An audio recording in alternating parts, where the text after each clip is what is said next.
She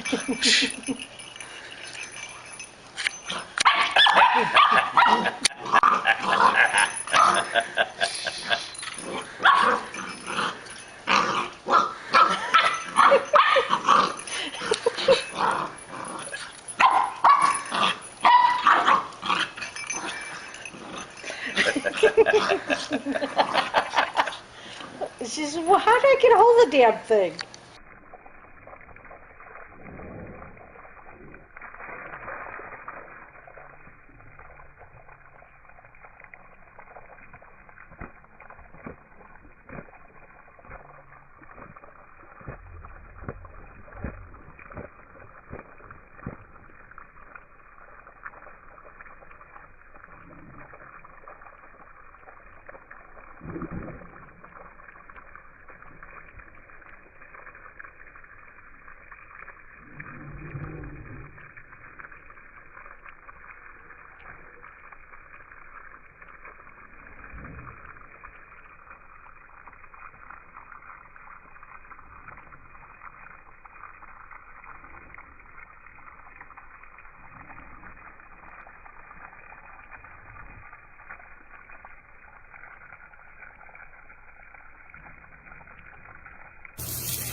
The following program deals with a controversial subject. The theories expressed are not the only possible interpretation. The viewer is invited to make a judgment based on all available information.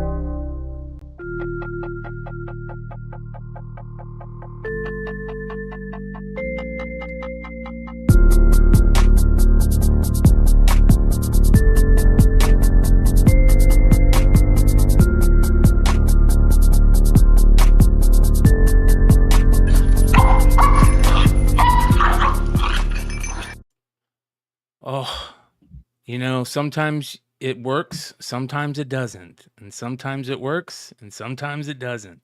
And tonight, we got it working.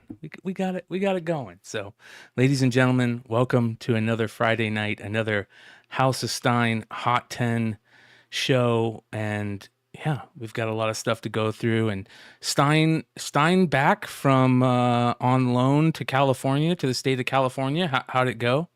Had to be pretty shitty.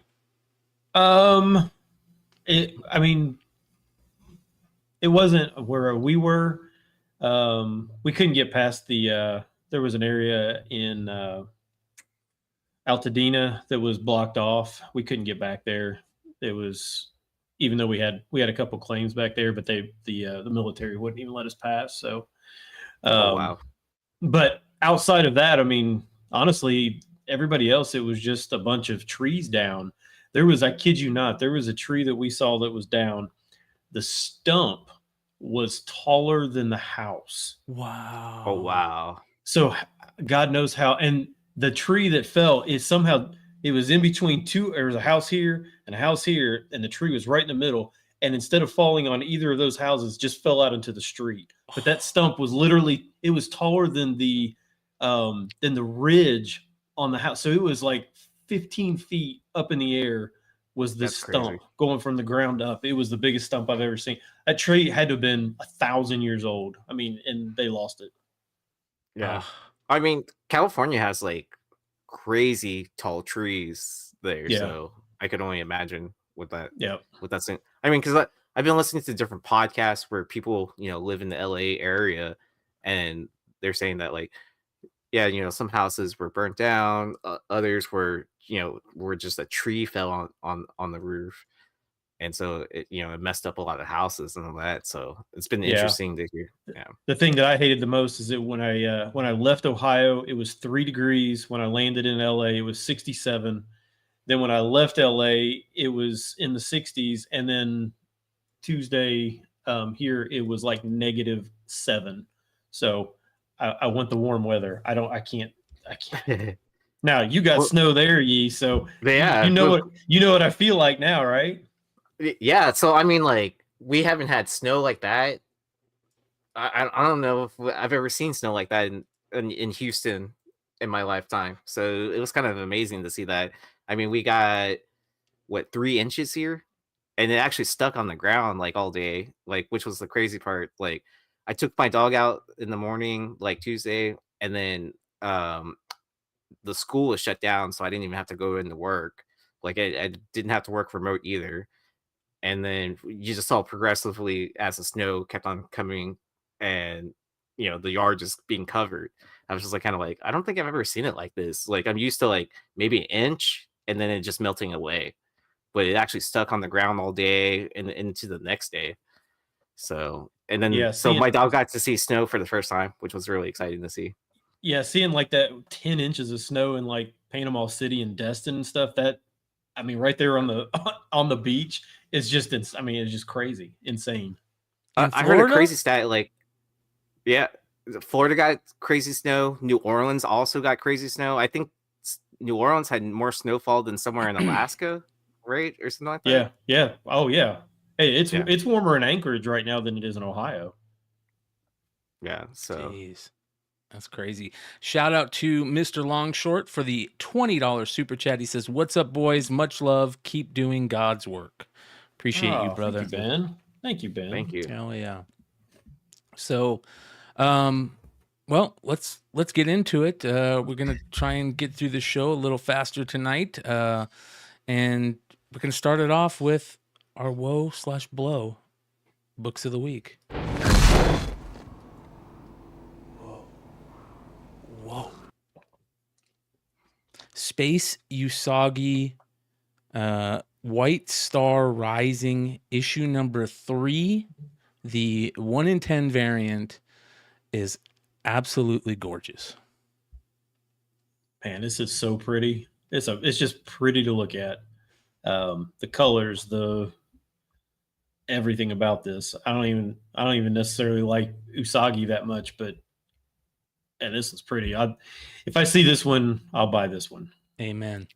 Hell yeah. Man, I love Usagi, and I keep on forgetting adding it to my pull list and stuff like that. So since they switched over to Dark Horse. So, but yeah, I mean, I know my store's probably not going to order enough to get the 1 in 10, but you never know. Man. Maybe if I order like 8 copies or something like that. Yeah, that's like if I order 10 copies, can I get the incentive as well?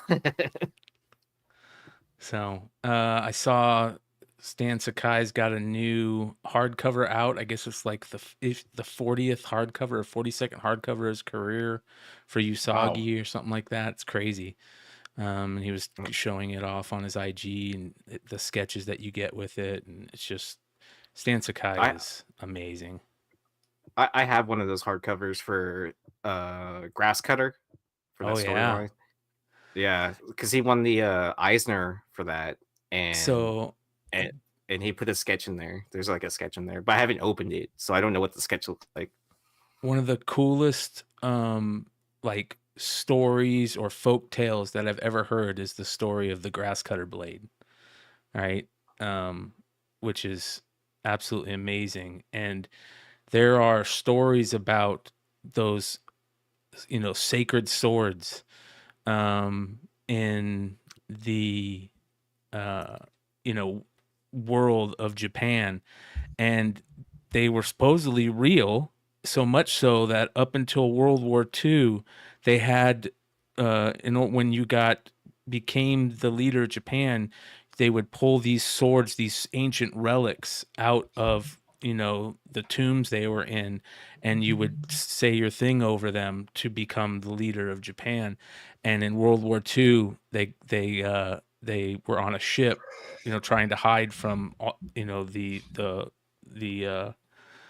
Allies, and they sunk it, and they don't know where they are. They think they're at the bottom of the ocean, and just cool stories. If you ever get a chance, go check it out. Hood's asking for the link. It's in the chat, bruh.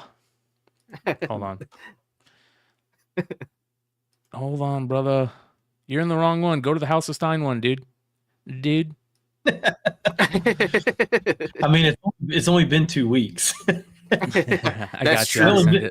We only missed one show. Yeah, but we have been chatting in that chat Yeah. today. So, yeah, very, very cool. Beautiful, beautiful cover. And let's get to the Blow book of the week. Oh, that blows. That blows. And what might be the worst Baroness cover I've ever seen. G.I. Joe, A Real American Hero 313, the 1 in 10 variant, is bad. Okay, let's talk about a couple of different things here.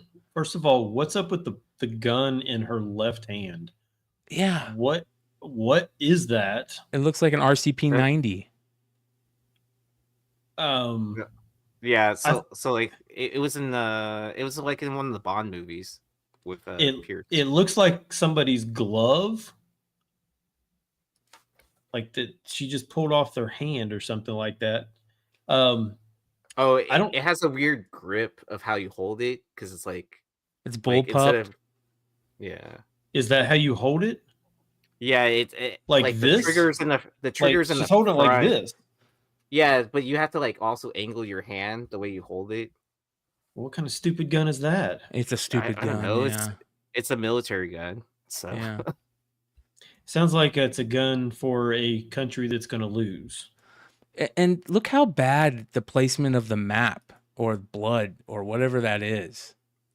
Oh, in the background. Well, it depends. If they're trying to say it's that time of the month, then it's perfect placement. And look at the Cobra symbol. Like they tried to like make it look like she had boobs and made it like deformed, but it just looks deformed and you can't see her boobs. Well, do you think it's also because of the black background that's fighting against like Baroness itself too? But I mean, besides like that, the figure is like a bad drawing itself, right? I feel like the depth is washed out because of the background. I'm not trying to give excuses of like this cover, but it does. Well, and then I don't know about you guys, but the first thing that stood out to me on this thing was her jawline. Just looks way off. Way off. It's because she got punched in the face, and that's all the blood. Okay. Well, that would be plausible then. I'll go with that. Okay. Oh, but if you did own this cover, would you just take black ink and make it a blank cover? So that's what I think this is trying to be. It's supposed to be like their version of a negative space cover. They've been doing that for the last like 4 books. Every book has like a negative space type variant, and they're not good. Like this G.I. Joe, they call them camouflage variants. That's not good. Is that the same artist? Yeah.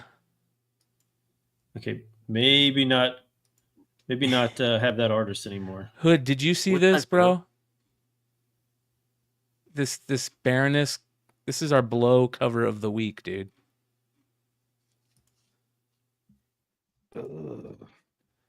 How bad is that? Bro. Fuck, that's bad. Yeah. Ugh. So the Snake Eyes one, I think was the only good one. She did a Snake Eyes one, or he did a Snake Eyes one. Let me see if I can find it. Here it is. Yeah, Francis Portela, and this is the only good one. Well, see, I like that. I like that one. Good is relative. Yes. There's literally there's 0 features on this. There's no face. There's no nothing. No features, bro. Man, I like how all the weapons are incredibly detailed. It's a good thing Snake Eyes can't see his body, bro. Well, we also had 2 more covers that we were arguing about being our Woe books of the week. That being the Paul Green book and the Trample Ivan Tao, which are both great covers also. So go check them out. They came out this week. I think we probably ought to get into it because we got a good one tonight. So let's get into Buy the Dip. Starting off with Teenage Mutant Ninja Turtles issue 7, the second print from 1986 at a Mirage Studios. Yeah, so the second print in a CGC 9/8 just recently sold for $485. This had a 2024 high of 644, a 2024 low of 531. And what's interesting is that this book doesn't have a lot of sales, right? Just because it's incredibly hard to find, especially in getting a high grade in a 9/8. I didn't look up the census numbers, but I'm sure it's not that many. In 2023, we had 2 sales for $927. So I always find this book kind of interesting, especially in high grade, But I always love it. if you've ever wanted one, I think this is a time to like scoop it up. Yep. When's the last time it was this low? 2017 to 2018, around that time. Ooh.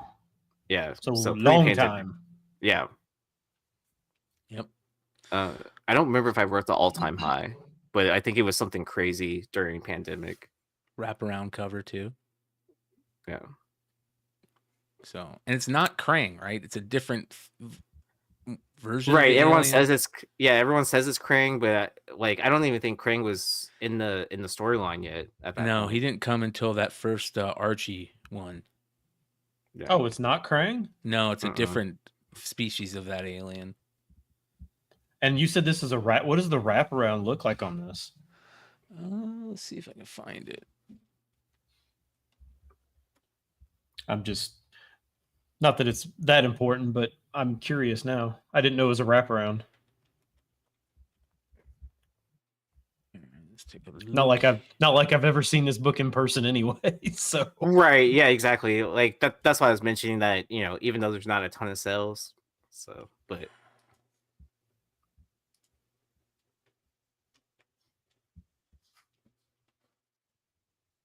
Nothing crazy. That's an odd wraparound. Yeah. Like why have all that blue? Right. That's a really odd. I mean, like because the other half of it's only like half an image. Well, it's because they need plenty of space for their signatures and stuff like that. I mean, have you seen Eastman and Laird's signature? I guess that's true. That is true. Fugitoid. So, yeah, that's interesting. Yep. So, go check it out if you're looking for one. Like he said, it's a perfect time. Moving on to Edge of Spider-Verse issue number 2 is on Buy the Dip. Yeah, so this one shocked me. So a CGC 9/8 had a recent sale on eBay for $600, which is the current low for 2025. I mean, as terms of like, this has a healthy number of books moving for a first appearance throughout 2025. Like, there's been I don't remember exactly how many sales I saw, but quite a few.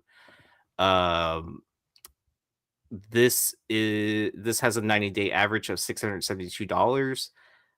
So far, it's had a high of $800 this year. Last year, it had a high of $925 and had an all-time low of $536. So, does anyone want to take a stab of what the all-time record high of this book was selling $2,000? for? $2,500. Wow. But I don't know if that was like the darkened version. I know that one commands a premium. And on the census, it's starting. I guess CGC is starting to recognize which ones are dark covers. Like, it notates that now, which I think is kind of interesting. But what led me down this path was I saw an Instagram seller sell a 9/8 copy for $575. I was like, whoa, I would have scooped that up at that price. Let me check eBay to see like what kind of like prices we're looking at. But I think this is a good opportunity too to if it's not notated that it's a darker cover, the background being black, you might be able to scoop one up for kind of cheap. Yeah. Be on the Or lookout. yeah, or just even if you just buy a 9.8 copy around that, 550 mark, 500, $600, like I feel like, this book will jump back up whenever we do get that second part of the Spider-Verse film. Could you see this going sub 500? Like below 500? Yeah. I think 500 is probably the floor for this book. Man, that's crazy to me. That is just crazy to me. Yeah. I mean, it seems like you could, if you had cash in hand at a show, you might be able to steal this for 500, because that way because you can usually, if you got cash, you can usually get a pretty decent deal because there's no fees, there's no taxes, there's no nothing. Right. And then because they're probably calculating like, oh, if I sold this for blah blah blah, like I would end up with this much cash. Right. Yeah, I sold for 600. I'm going to give away $72 to eBay, and then I'm going to give away another, $20 to PayPal. So I'm already down to $5. Yeah, it's possible. Yeah, Wow. depending on how much they have it priced at a con. I mean, do you think that so many people have this book already is why, like, nobody can get max value for it, and people are just looking for the second print, the blue, all the different prints? I mean, it could be that a lot of these keys that don't sell for what they used to is probably because people already fucking have them. Well, I mean, this has a way lower print run than like UF4, right? True. So I mean, because I remember tracking both these books at the same time, that they were kind of moving at the same rate, at the same price, and then all of a sudden Miles jumped up by like a country mile, right? And then like Win just kind of steadily stayed there, and then never reached that $3,000 price that UF4 was commanding. Hey, all I know about this book is I remember when it came out because I happened to be on a trip in Baltimore, and my hotel was 1 block away from Third Eye Comics.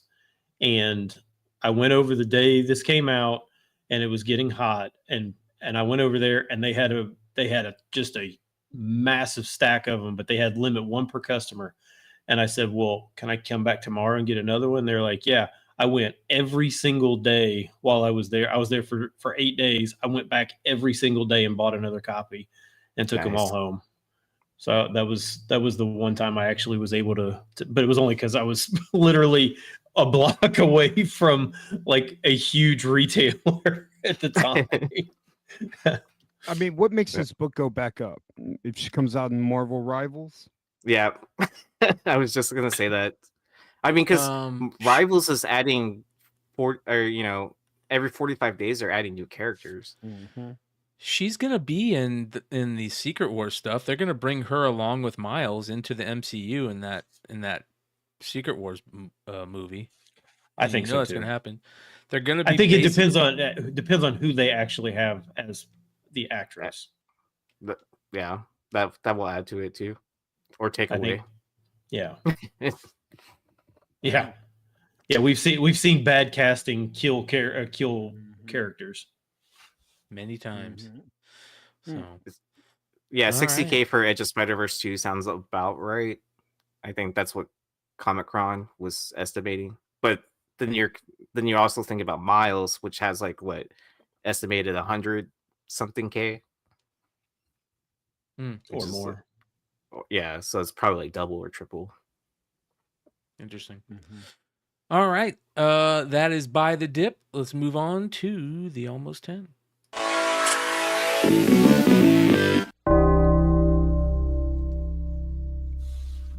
Starting off with Batman #1, the Masterpiece Edition. For those of you guys that don't know, in 2000, DC put out what they call the Masterpiece Edition of Batman #1. It came with like a book, I think a DVD, a bunch of stuff, and a facsimile reprint that had everything exactly the same, the ads and everything in it also. And this is that reprint that was in that set. Yeah, I don't remember. I was not collecting in 2000, so I don't remember these at all. Did they have like what kind of print runs did they have on these? Hold on, let me go look it up. While Brian's looking that up, basically what this one sold as a CGC 9.6 this week for 800. That's the all-time high for a 9.6. The 9.8s, the last 9.8 sold for like 820 or 830, something like that. So this almost hit 9.8 price as a 9.6. Wow. So here we go. Not that. That's not what I wanted. Oh, here we go. Let's see here. So here is the set called the Masterpiece Edition. And it comes in this big box. Comes with a Mego style OG Batman. And a little write up. And there's the reprint. You see. Is that the only comic that came with it? Yep. That's the Wow, only look at all comic that came with the characters Bill Finger created. it. Yeah. So yeah, pretty interesting. This buy it now. Look at this. $91. Does it have the comic? It's just a box. It's just a box, yeah. It's a box and the action figure. Right. No in eBay, right? Yeah. So how much did the one that you saw today sell for? 9.6 sold for 800. Wow. For 9.6. Not bad. Not bad at all.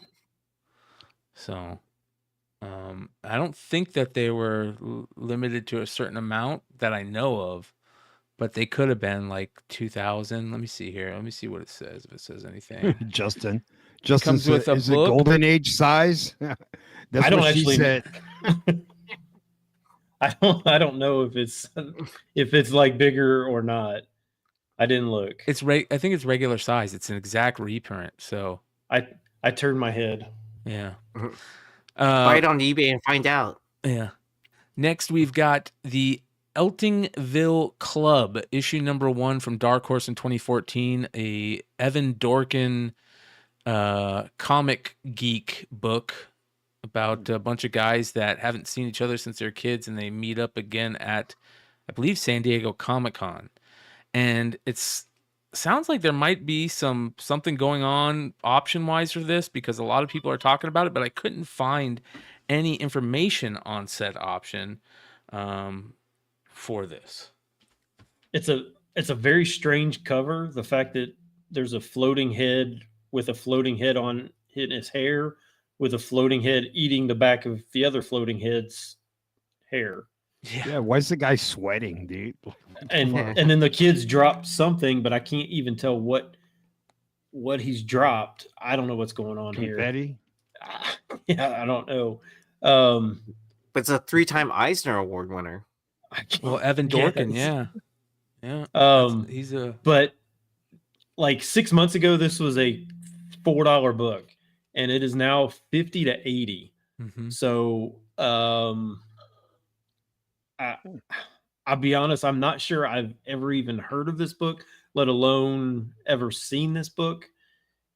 I would imagine the Whoa, okay. Here we print run go. is low on this. So it says here, it's an American adult animated comedy pilot. So there's a pilot that they did for Cartoon Network about this, but it was never picked up for a full series. So it sounds like maybe there might be something going on with it, hopefully now, which would be awesome. Of course, Evan Dorkin from Milk and Cheese fame created Milk and Cheese, and major comic book creator. So if there's anybody out there that's in the live chat or on the replay that knows anything about, if this is getting a new look from some TV show producers or movie producers, let us know. So why are they all mad too? Like, if they're going to San Diego Comic-Con, shouldn't they be happy? They look really mad. Yeah, stressing over how much everything is. Yeah. And that one dude needs to get some pupils or something, man. He's got no. He looks like the old. Yeah, he's got no eyes. So it's like the old Annie cartoon. So it says, I'm pretty sure at San Diego, my eyes looked like that at one point in time. it's hey, about RK Hart, quit talking shit to Wilbert, bro. It's about a group of 14 boys in Eddingville, Staten Island, who are interested in various elements of geek culture, with each character showing a specific interest in one area. Dorkin has described the characters as 4 older teenagers who are fans, and they're possibly some of the worst fans that have ever lived. So there you go. Pretty interesting. Well, that's some of the oldest looking teenagers I've ever seen. Yeah. It's all those hormones and food now. You know, Yeah. It ages everyone. That's fair. There is. I mean, that's why everyone looks older than me now. I think it's a 3-issue series. Maybe I know it's more than 2 issues. I think it might be a 3-issue series, but I could be wrong. I think RK Hart got mad at me. Oh, RK Hart, you don't get mad. Don't get mad at RK Hart. You got that's Red Hood. You just gotta deal with Red Hood sometimes. Yeah, man. Sorry, dude. Moving on. The fuck? All right. Are you wearing a Campbell hat? I am. I didn't even know there was such a thing. Bro, I didn't either until Clutch sent it to me, bro. Oh, cool. And Clutch said he's got a pink one with a pink auto, bro. I was like, what? Yeah. Bro, dude, tears, bro. I got to send Big Clutch a care package, bro. Like, I almost have the whole apparel collection from the Campbell. Right? Got a tote bag, got a hat. I the need stickers. A shirt, bro. So we talked about Marvel Rivals earlier. Here's another example of Marvel Rivals causing craziness. Future Fight Firsts Luna Snow issue number 1, the coax variant, is selling for a decent amount raw. When you first put this up, I thought this was wrong. I thought you were talking about the Inhuck Lee variant, which is selling for like 150 or something. But then I saw this. No. Yeah, this is just like a B cover or something like that, right? It's not even. Yep. It's not even it's not incentive or anything. But I will say there's not very many for sale. But yeah, it's sold for $40. And this looks a little bit more like her in the game too, so that might be it. Shout out to Wilbert with the $9.99 super chat saying, "Shout out to Red Hood, the presser to the stars." Amen, brother. Amen. Thanks, Wilbert. Hey, RK Hart said I'm so weak. Yeah. You're so weak. Damn Red Hood. Shit's weak. Shit's weak. I'm so weak. So weak. Did you guys Hood, I think it was in the other night's market report where we talked about that Fantastic Four book, that first Malice in 9.8 is getting $125 in 9.8 Stein. Did you? I don't know if you saw that. $10, bro. Yeah, that was a 50-cent book, and now it's in a 9.8 it's $128. So that's crazy. Yeah. But listen, Marvel Rivals has that new book coming out, 3 covers. That's going to be a big deal, and obviously, as soon as they drop any more skins, it's just going to cause more of those books where those skins come from to blow up. So be ready and not all that, it's kind of crazy that they turn a Fantastic Four book into, that was a 50-cent book into a $125 9.8 now. So, there's a reason to go look in Fantastic Four. Anyways, moving on. Next, another one we talked about from a bunch of sales on the market report. Mark Spears' Monsters #1 is selling for a ton of money. Yeah, well, I mean, this one obviously was a CGC 99. Again, I don't really know the draw of the 99 or even a 10. Because I don't know if you guys have ever actually seen a 99 or a 10 in the case. It honestly looks not much different than a 9.8. It's not like, when you're grading cards, you can see a difference between a 10 and a 9. You can tell a difference. These 9.9s and 9.8s and 10s, honestly, they look pretty much exactly the same. I'm not sure where CGC, I think, honestly, CGC, when they started grading, they kind of messed up with the grades they came up with. I don't think that, I think it should have been, I think they messed up on the grading, but it is what it is. People will pay premiums, but $12.50 for a 9.9 of this. 300 plus for Raws too, Stein. Have you seen what 9.8s are going for? 7, right? Yeah. 8? Yeah. Around around $700, I think. Yeah, there was a $350 Raw sale too the other night. Yeah, I'm not sure. Like, I know the A covers always hold some water, but I'm not sure why. I don't think the A cover is the best of the covers.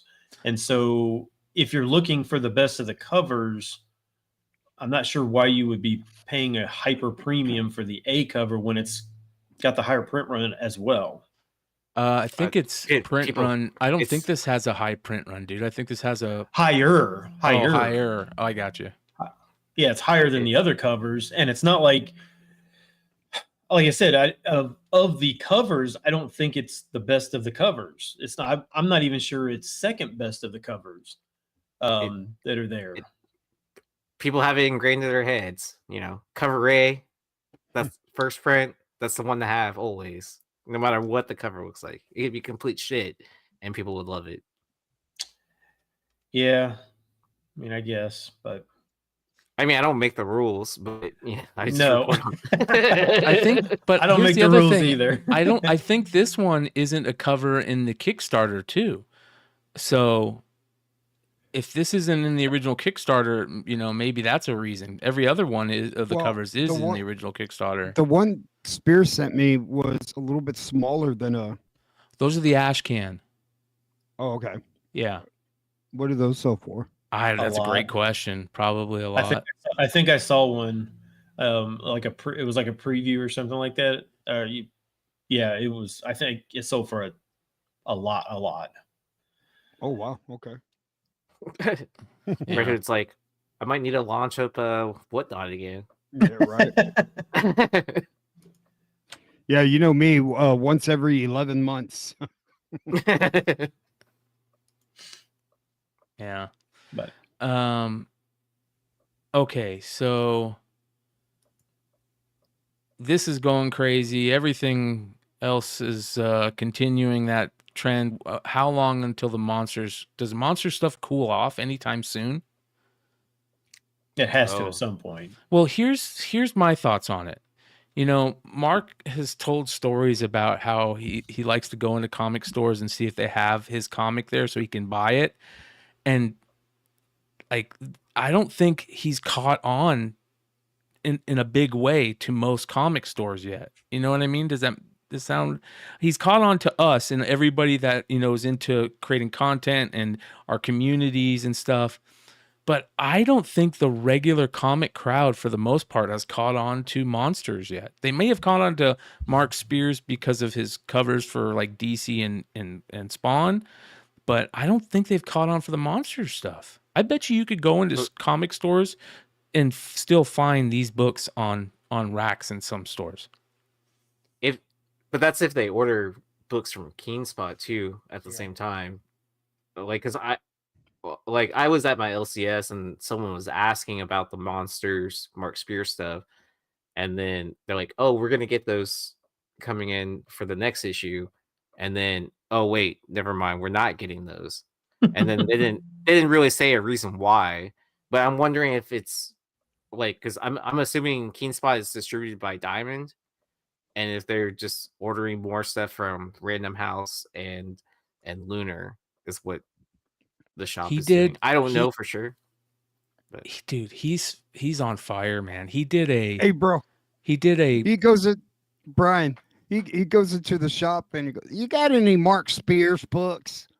And there's, "Get out of here, Mark. You can only buy one copy, bro. Get out of here." He did this. I didn't even know he was doing this. This KRS book. I talked to the guys at KRS the other day, and this sold out in 5 minutes, and it's a DC. Bro, I hit him up. I hit him up, and they I called him right before they sold out. Oh, nice. Unbelievable. So, Oh, here's a name I haven't seen in a long time. Oh, Mrs. Horsecock Express. Hey, Horsecock. What was that? That's Stein's mic. Whenever he hits the table the right way, and we can't figure it out. I'm sorry. I dropped something on my desk. I didn't mean to. My bad. It's like what do they call those rods? That frequency. Yeah. Bend tuning rods. Tuning fork. Yeah, tuning fork. Yeah, tuning fork. Yeah. I'm just trying to add some sound effects to the show. My bad. He can't afford a soundboard, so he brought a tuning fork instead. Yep. That's funny. People in the chat. It's a tuning fork. Fuck. Yeah. See, I beat the chat because I'm a musician, and I've used one before. What's funny is I don't even hear it. That's funny. It's because you're wearing headphones. I guess. I don't know. Don't even hear it. All right. Moving on. This one was really interesting. Transformers Lost Light, issue number 25. Both covers A and B were just regular open order. There was a 1 in 10, but both covers A and B are selling for $100 raw. Yeah, this is crazy. I mean, $100 for an A cover it is the last issue. Mm-hmm. But man, $100 for Lost Light. I don't even think did people even like this series? I didn't even remember it. I remember some of the issues that came out, but I can't remember people that love Transformers. I feel like they didn't even like this series. $100 for this. So my guess is if the last issue selling for 100, I would say even if you're searching and you don't find the last issue, and you find issue 23 or 24, and for cover price, you probably should buy those up, because if this is selling for 100, that means those must be selling for at least 15 or 20, I would think. It's crazy. Yep. Or is it I wonder what happens at the end. Or is it the case that Skybound's Transformers has gotten so popular that now people are backtracking into IDW stuff now? Could be. I don't know. I mean, even though they're two different universes, right? But it sparked that interest again in Transformers. Good. People. Hell yeah. I mean, because the same thing's kind of happening with G.I. Joe, right? All the random variants towards the end of the run. I don't know. There's a good Baroness variant that you can pick up today. Yeah. All right. Moving on. We have Man Alone with a Bruce Timm cover from 1995. Is this a trade paperback book or a comic? This is a book. Okay. Yeah, this is an actual just a book. I'm not sure where you would find it in if you went to Half Price Books. I don't know where I don't even know what kind of book this is, but it's from Gryphon Books. There's pictures in it. No, I don't think there's any pictures in it.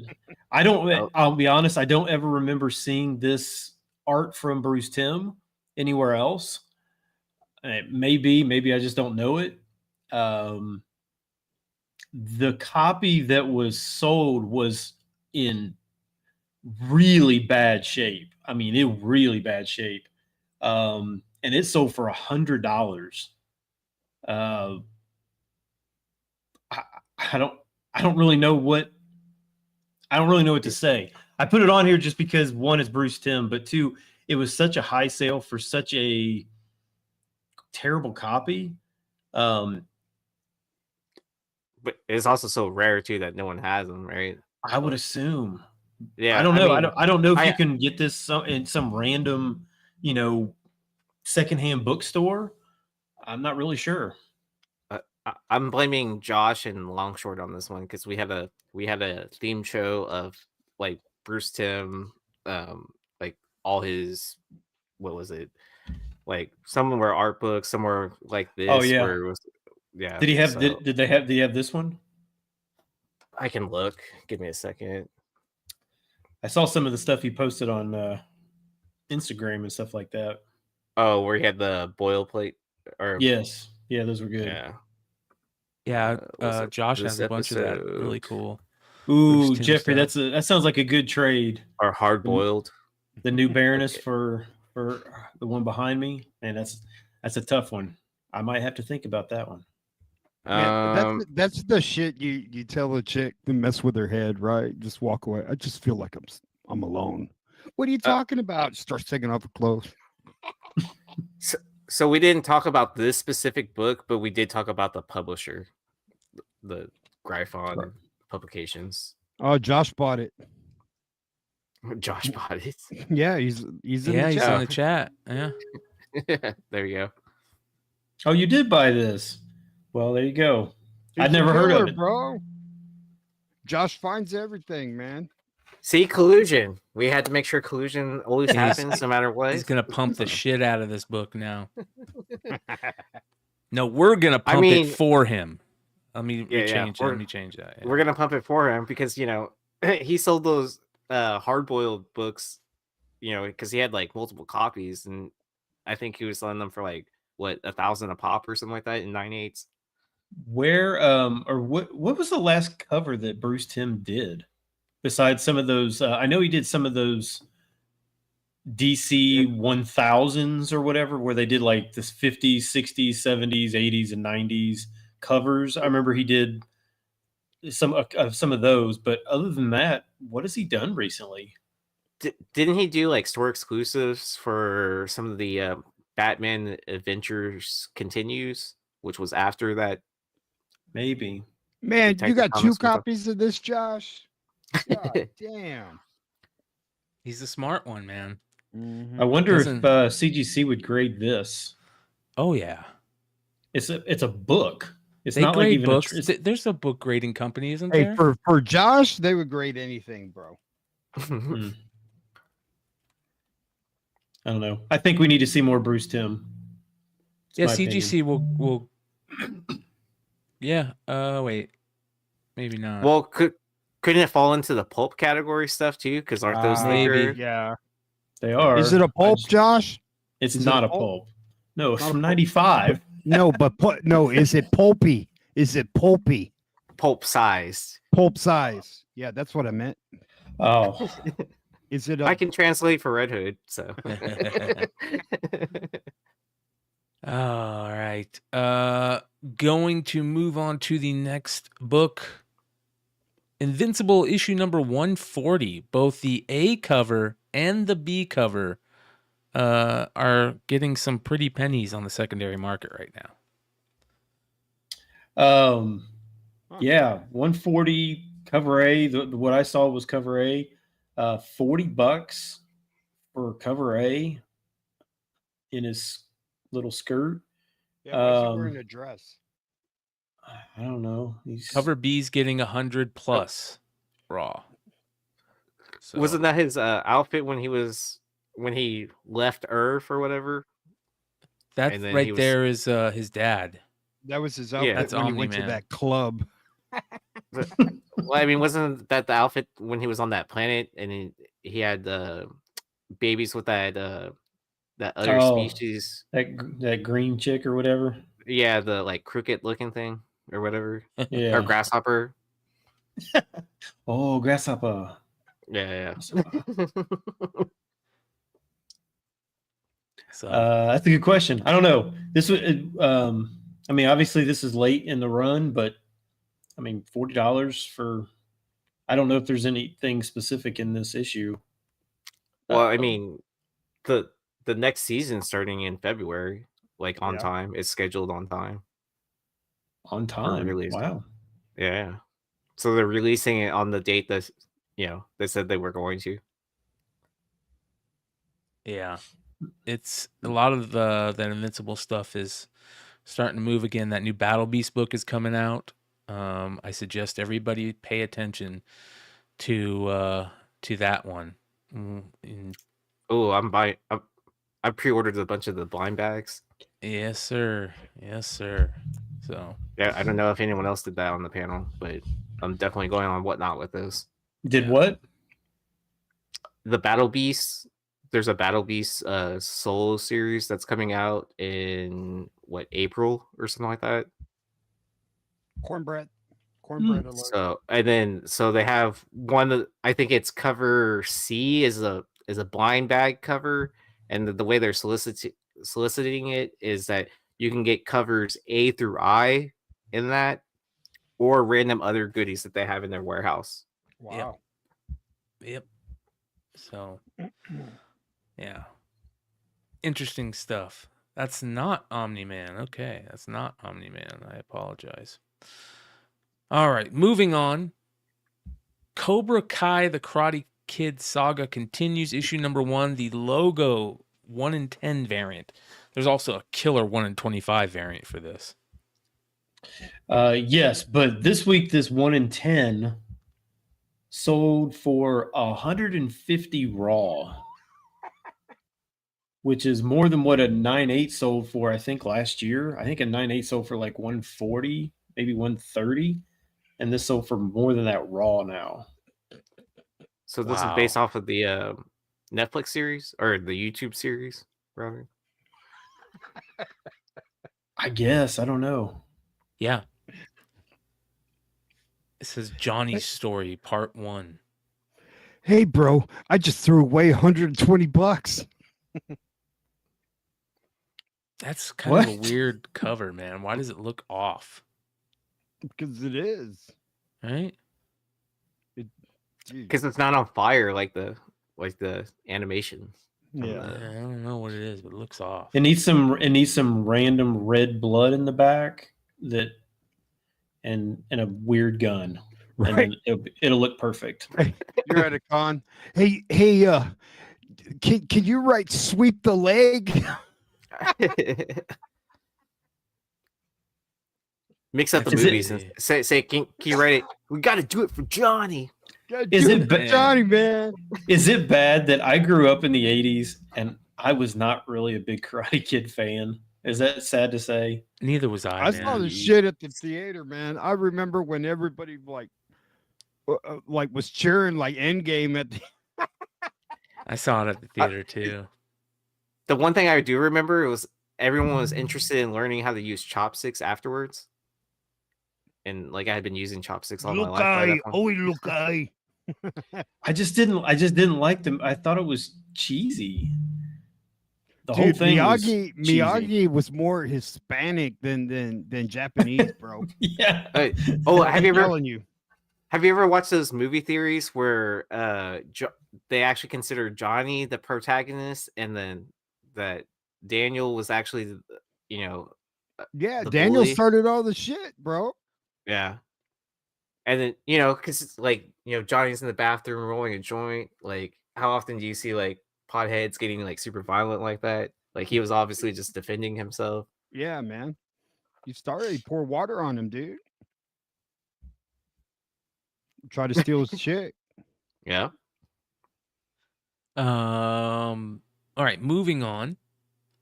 This one's crazy. Curse of Spawn, issue 17, a newsstand in fine condition, sold for a ton of money. And when they had it listed as fine, it probably had 15 spine ticks. It was not in good shape. $370 for for this one in that kind of condition. My question is this the last Curse of the Spawn newsstand? I don't know. If there's a newsstand for issue 24, that's the one to get for me. That's the first Clayton Crane comic book work. Yeah. I don't know when, or cover, I believe, or no, wait, Shadow Man was his first cover. So like the last Spawn was what, 120, 130, something like that. What year did that come out?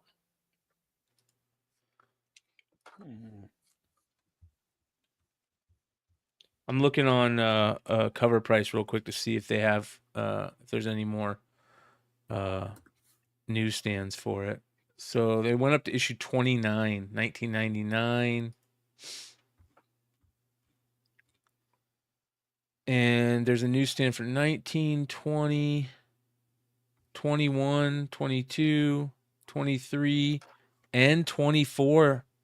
There's all the way up to 25. Okay, so this isn't even like the end of the last one. No. There's newsstands for 370 for this. That's insane. Yeah, this right here is Clayton Crane's first work in comics. James Kreider says 29 is the last newsstand. That's crazy, dude. So I have no idea why this one sold for $370 in that condition, but it did. There's only 29 issues, so they all had newsstands. Yeah, I bet it was an emotional buy. Somebody wanted it or needed it and said, "Fuck it, I'm just gonna buy it. I'm tired." I mean, I'll be honest. The last there was a sale of this before for like almost 300. Good call, Flame. So it's not like it was, a $40 book and now somebody bought it for 370. I mean, it almost sold for 300 before. It looks like one sold for 1,000. What? A very fine sold for $1,000. Oh wow! When? Hold on, we're gonna look here. Probably COVID. We'll put that in COVID. June of 23. That's crazy. That's just insane. I'm blown away by it. Yeah, comics just keep on going down. What was that? The height of the Spawn movie rumor stuff? Probably. What is special about this particular cover? I don't know. Or this book? Is there a first appearance in this, or what is going on in this? That's a great question. It's the last appearance of your $1,000. They all sell for a decent amount, man. They all sell for a decent amount. This one sells for $150 raw. Okay. All right. So the goal for everybody, find any newsstand from Curse of the Spawn. Yeah. Well, I thought that was already a rule to find Spawn newsstands. Find me at 24. Money. It was, but I didn't realize it translated over into Curse of the Spawn. That's nuts. That's cool. All right, next. This one's interesting. Reader Written Comics issue number 2. I don't know who published it. It's from 1978, and I'm not sure if it's Dave Sims' first work. I'm going to the Beyond Wednesday's creator first list, but it's his early work. I know that. This was a crazy thing. It makes me wonder if it's a real sale too, because the research I did, it's always this picture, and the original pictures are saying it was from Israel. So we'll see. From Israel? So yeah. It had inside pictures though. I don't think it was. Oh yeah, I have it. I don't think it was in. I guess that would be Hebrew. Yeah, this is cool. Check this out. Maybe it is in Hebrew. Maybe I didn't look close enough. Well, no. The original web pages, when I go to see where these pictures are, the person was selling it on Etsy, and they were from Israel originally, and they're these same pictures. So I wonder if they just took it off of Etsy, and who knows? Oh, and then put it on eBay. No, Maryland. It says Maryland now. Maybe they were overseas. Maybe someone else bought it. I don't know. I mean, that guy's got 44,000 ratings, so clearly it's a legit seller. Let's see here. Dave Sim. First work, articles in comics fanzine Rocket Blast Comic Collector. So I just don't know what year that is. But I should probably add this to the list, huh? Something. I don't know. So for 200 though. So again, this is probably not one you're ever going to find, but yeah, that's really crazy. It's very interesting. With the text on Dave Sim, it looks like dim sum, and I'm hungry. That is Ooh, funny. by the way, so when I was in California, our hotel was, I don't know, it was like in a different part of LA or something like that, and 90% of the buildings didn't even have, like, on their signs weren't even in English. They were all in Mandarin. Well, Chinese, like all Chinese is the same. Mandarin is the dialect that you're speaking. Oh, okay. Whatever it was, I couldn't read it. Yeah. But I actually had the first, what's that stuff? The like the soupy stuff or whatever. Pho? Yeah, pho or whatever it is. Pho? I had those. Oh, okay. I had that for the first time ever while I was there. You've never had like pho it? before? Heck no. Why would It's I have so that? good. Well, okay, so I'm just gonna say I didn't really like it. I don't like melting pots. Like, I don't want my meat boiled. Like, it needs to have like a sear on it. Oh, so you had like one of those hot pots. I don't know. Which is in a soup bowl. It had a bunch of soup and noodles, and steak was in the bowl, and they brought it out, and the steak was it was like basically raw or whatever, but the water was, or the soup was so hot, the broth cooks it. Yeah. So, and you can move it around, so if you want it more rare, you can pull it out. But I was not. I mean, I think I would have rather had it. The guy that I was eating with, he was like, you can get it dry, and I probably should have got it dry. Oh yeah, that's the vermicelli, but this is also Vietnamese food. If you didn't know. Oh, was that Vietnamese? Mm-hmm. Well, I don't know. Don't ask me. I said, I couldn't read any of it. I don't know what it was. All I know is the one that was right across from the hotel. It had a bunch of like symbols, and then it said, "Hey, chicken." It's what happens when you translate from like whatever language to English. Yeah. I was like, man, I want to go get some hey chicken. And speaking of hey chicken, this is the end of the Almost 10. Come hang out with us tomorrow night, Modern Comic Mayhem, 10 p.m. Eastern. Be a lot of fun. And we'll see you there. Moving on. JC, I think it was cat meat. Is this the right one, Stein? Giant Comics Editions, issue number 7. I hope this is the right one. I don't know. My Giant edition. my YouTube on my phone that I'm watching over here, that is it. Okay, nice. so this is crazy. Okay, first of all, I'm sure that nobody has ever heard of this. I'm sure that nobody's ever seen this. He was hiding in the hay. So when he jumped out. So a CGC 4 of this sold for $2,000. This has one of the highest Gerber scarcity ratings out there. It is rated a 9 on Gerber scarcity. There are only 2 graded copies of this on the CGC census. Heritage sold the other copy. They said, I think it was like 10 or 15 years ago, something like that. That's the only copy they've ever seen of this book until this week. They had it listed, and they said that there were some people that for a while weren't even sure this book was existed. Like, it didn't even know if it existed. It's that rare. Wow. So when you talk about some books that are like, oh, that's really hard to find. This book's been around since what year did this come out? 1949. 1949. So it's been around for 75 years, and 2 copies have been graded. Have been graded. and there's probably less than a handful that have ever even surfaced. That is freaking rare. That is crazy rare. Congrats to whoever bought it. I don't know. I mean, it's not like it's anything super special. I don't even know who the photo of that. I don't even know if that's I was going to ask. Yeah, I was wondering. It didn't have it listed on the CGC label who that photo is. If it's anybody famous or anything like that. Somebody's grandmother now, dude. Great grandmother. Yeah, I'm like, she's probably dead. But yeah, books like that just don't come up that often. That's what I thought it was just crazy about it. Long short, your photo variant covers are habits getting very expensive. Is all I have to say.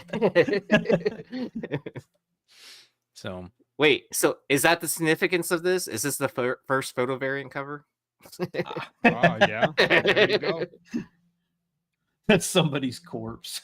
See, as soon as we say how rare it is, it clicks in the people's head. Now I need to get one.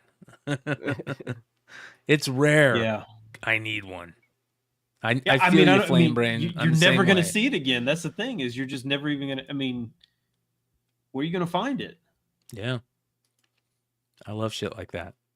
So nice pickup for whoever got it.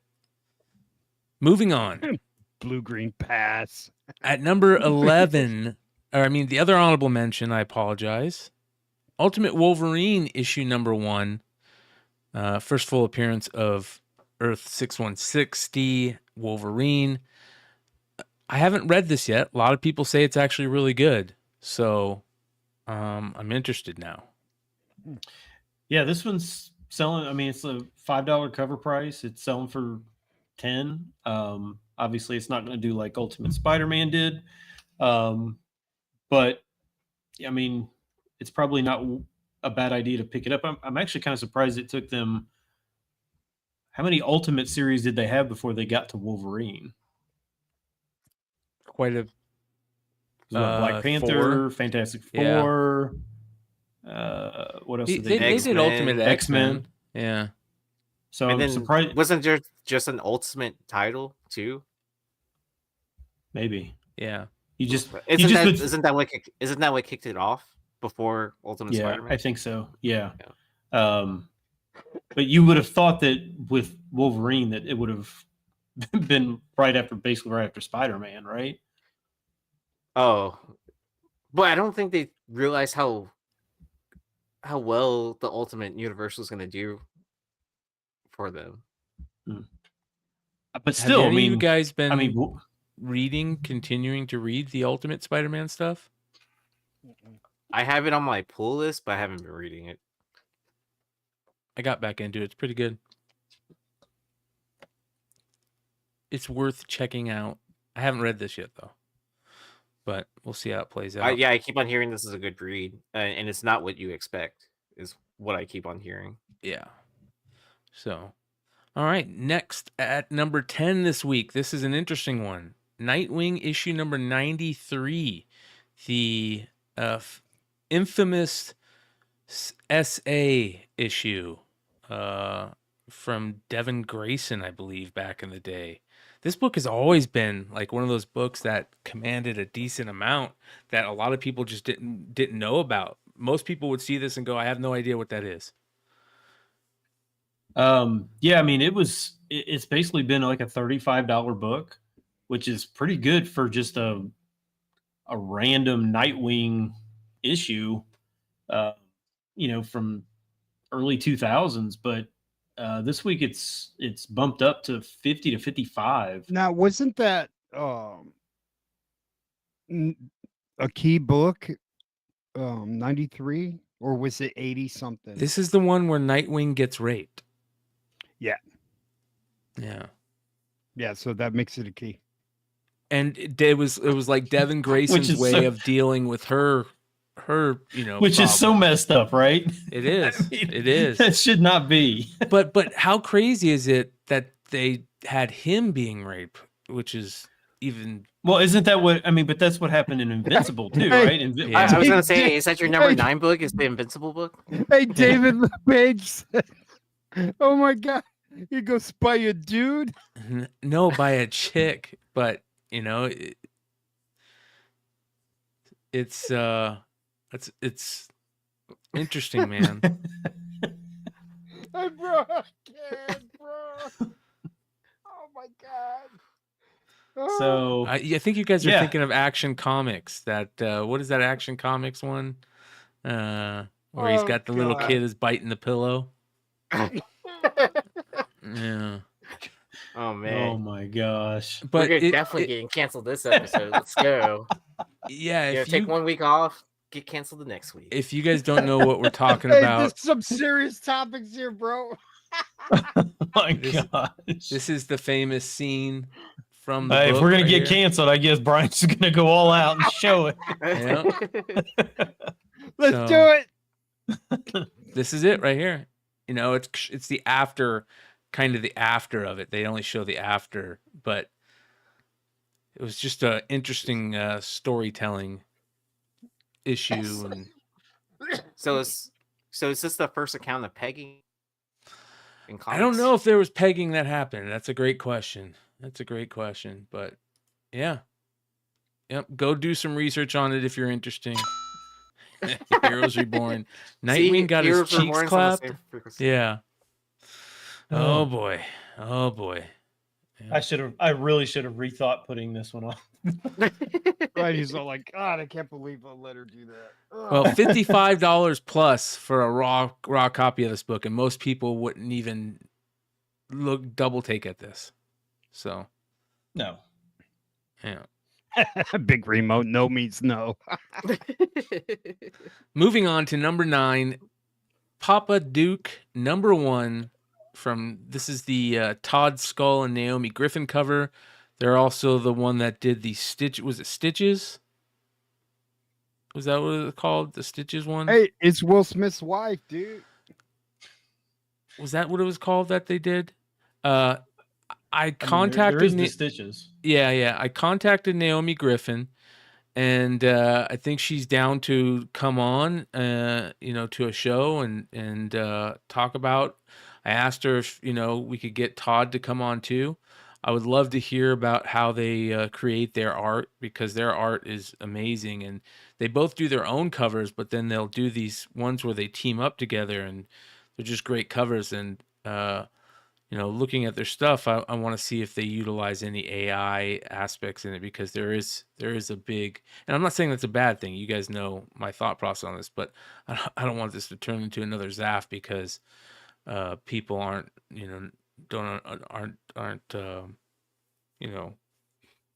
for whatever reason thinking that it's not art. But anyways, yeah, this one this is just the D cover, so it's not the incentive. This one's like $10, so which is like double. There is a version of this, I believe, but I'm not sure. You could probably look, Brian, to see what the ratio is on the Virgin one. But it is a good looking. I mean, if it's actual art, it's a good looking cover for sure. Hey, was there a Virgin cover of that Nightwing? Nope. Here we go. Let's see here. Let me go variants. This one right here, or just this one. Here's Naomi Griffin's, just her, and she I think she does traditional style, if I'm not mistaken. She's look, that's gorgeous. So her art is gorgeous. I think they both do digital. So I don't know. That one's good too. Their art's great. This is Todd Skull. But I love this one right here too, with the moon in the background. Yeah, that's good. That's a good cover there. Yeah, they do great stuff. They do really great stuff. So I suggest you go take a look at them. So Mark, you just missed. Your ears must be burning, brother. You just missed us talking about Mark, your Monsters issue #1 going crazy. So all right. At number 8, Daredevil issue 14, first cover appearance of Muse. Yeah, this one's now back up to $40 raw. 9/8 were 100 ish. Now they're 140. I still have never. It's crazy. I've never found 11 or 14. I just never found them. Huh. I usually find most things. These I just have never found. Wow.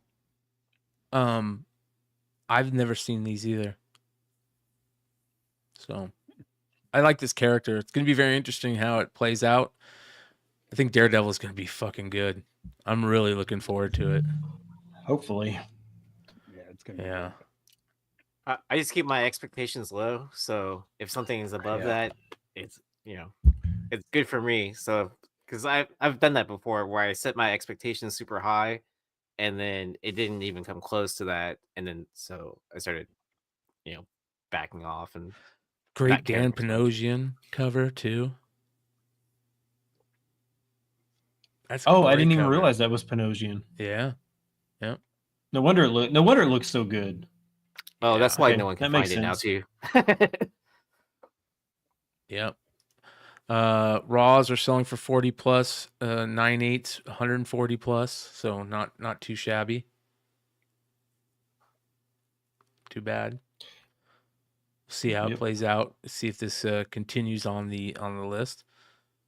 Moving on to number 7, Kanto, A Place Like Home, issue number 6, final issue of the second story for Kanto.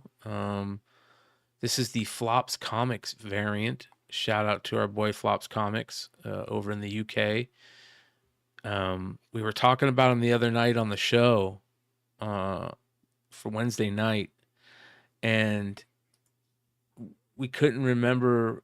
We knew what his first cover was, but we didn't know if that was his first work. And I said in the show, I was like, "Hey, if you watch this, let me know what your first professional work was." And he hit me up today. He goes, "Just catching up. Rogues Gallery was indeed my first published work, followed by a variant for Octobriana Mini from Dead Good, which had a wider release but didn't get as much attention." So if you guys don't remember, this is the very first Flops Comics work and cover.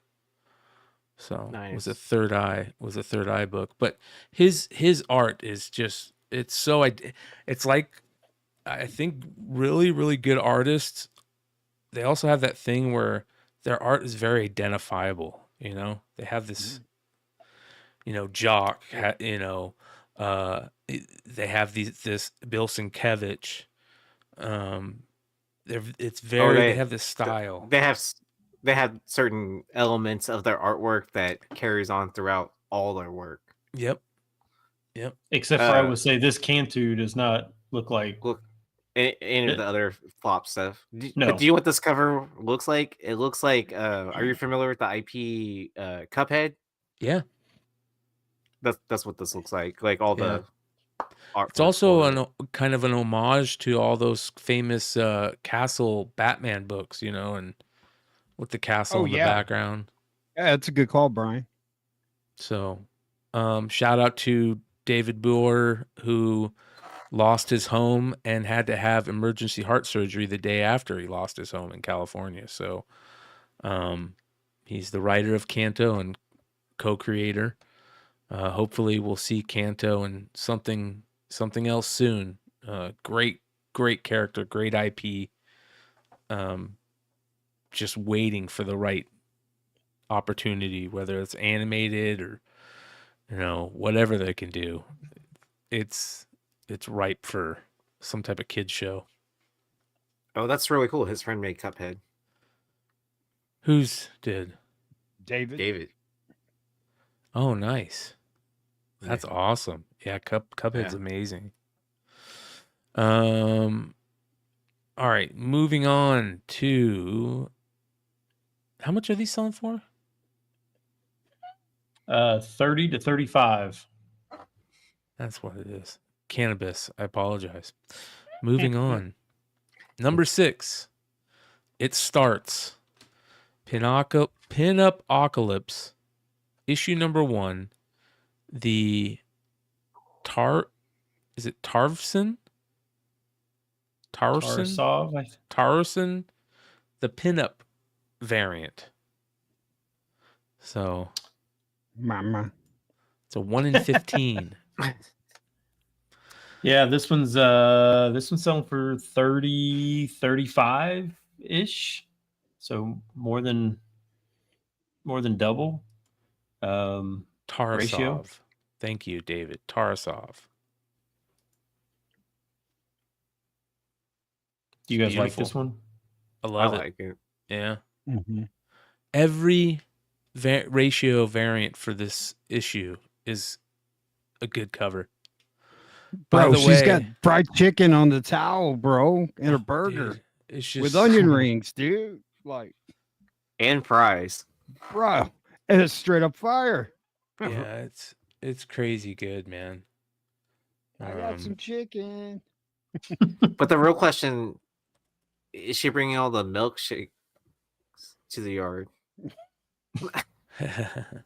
So, all right, moving on. $35 plus on this one raw. Moving on to number 5 this week.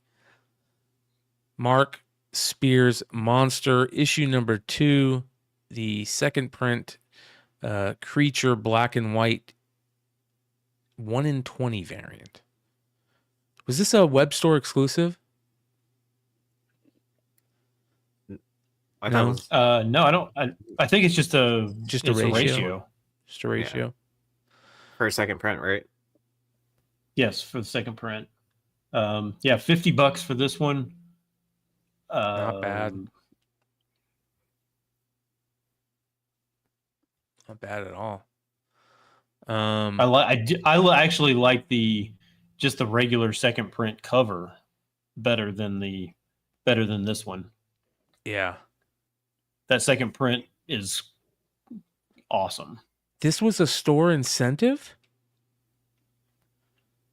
Interesting. Maybe store incentive? Was this a Bird City book? Yeah. It says retailer incentive variant. Huh. Yeah, so I think he means retailer incentive. That's interesting. Like, I wouldn't think of it as a store exclusive incentive, if that's what you're thinking. Cover Price has it as a 1 in 20 on their site. Yeah. Well, we'll get that changed. Hey, don't get mad, Mark. Mark's like, no, I mean the retail incentive. Sorry, Mark. He's like, you guys don't know what the hell you're talking about. Hey, but seriously, if you haven't seen, show the regular second print of this, Brian. Oh yeah. Hold on, The regular second print of this is crazy good.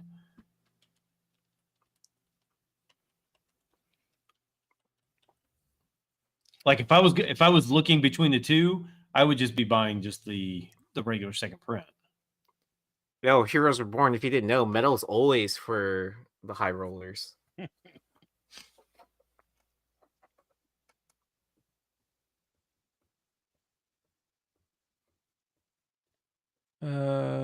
Which one? Just the regular of this? This the regular one? No. Right there. Go 3 books over. Yeah, there you go. Oh yeah, like the Vlad Tepes Dracula type style. Yeah, I mean, look at that. Oh yeah, that's creepy as hell. Yeah, that's crazy good. Bro, Mark keeps hogging the top 10, leave some for the rest of them. Yeah. Well, he's doing numbers, you know? If Yep. he's doing numbers, we have to recognize it. Because Yes, otherwise sir. our list would be skewed. Yes, sir. Oh man. So it is a ratio then. It is a ratio. Man. Good stuff. We need to get Mark to draw us all as monsters. Oh, that'd be cool. Yeah. We'll have to do. We'll have to. That'll be a House of Stein exclusive. Oh man, and then y'all are gonna reference like like Mel like calling me a vampire and stuff like that, or a robot. Oh yeah, there you go. Ooh, and then we could totally one up Dennis for putting himself on the cover. Like, man, oh. Oh, and we can all the be in Great the Horn cover. Yeah, the Great Horn cover. All right, moving on. We might At get number sued by 4 this Dennis week, now. Sonic the Hedgehog issue number 29, the convention exclusive 2020 edition variant, limited to 500. San Diego, was it an SDCC exclusive, Stein? It's listed as SDCC,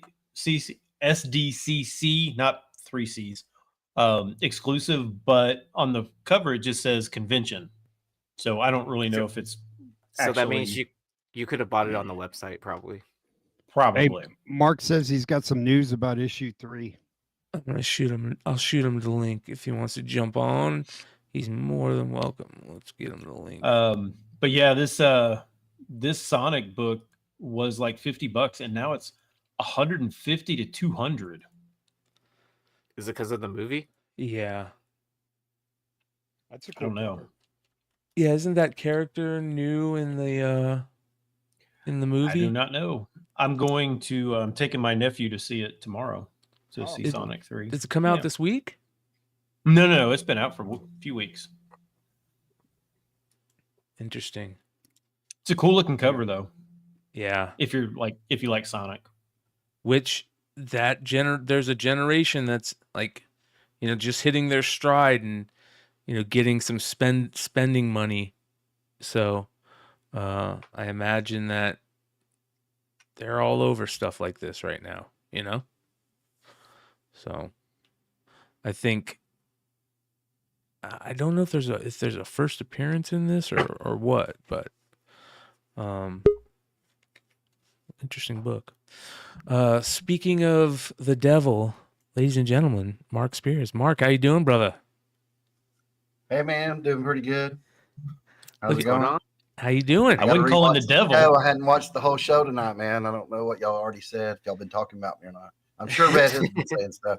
No, man. What the hell y'all talking about? Oh, come on, man. But I did catch Red Hood saying, I go into a comic book store and say, "What? Y'all have any Mark Spears stuff?"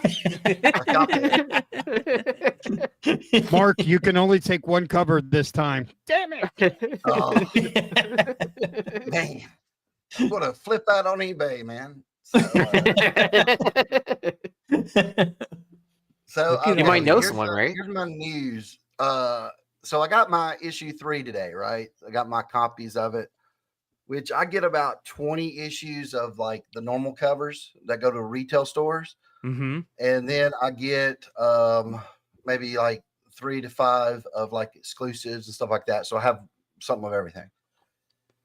Wasn't going to open it today, but I went ahead and opened it because I thought that this is a real good issue, number 3. I just wanted to read it, and oh my goodness. Okay, let me find one. So, oh no. Yes, I've had drama today, man. Bad drama. So I'll cue it up, all right? No, I'm sure. the last drama.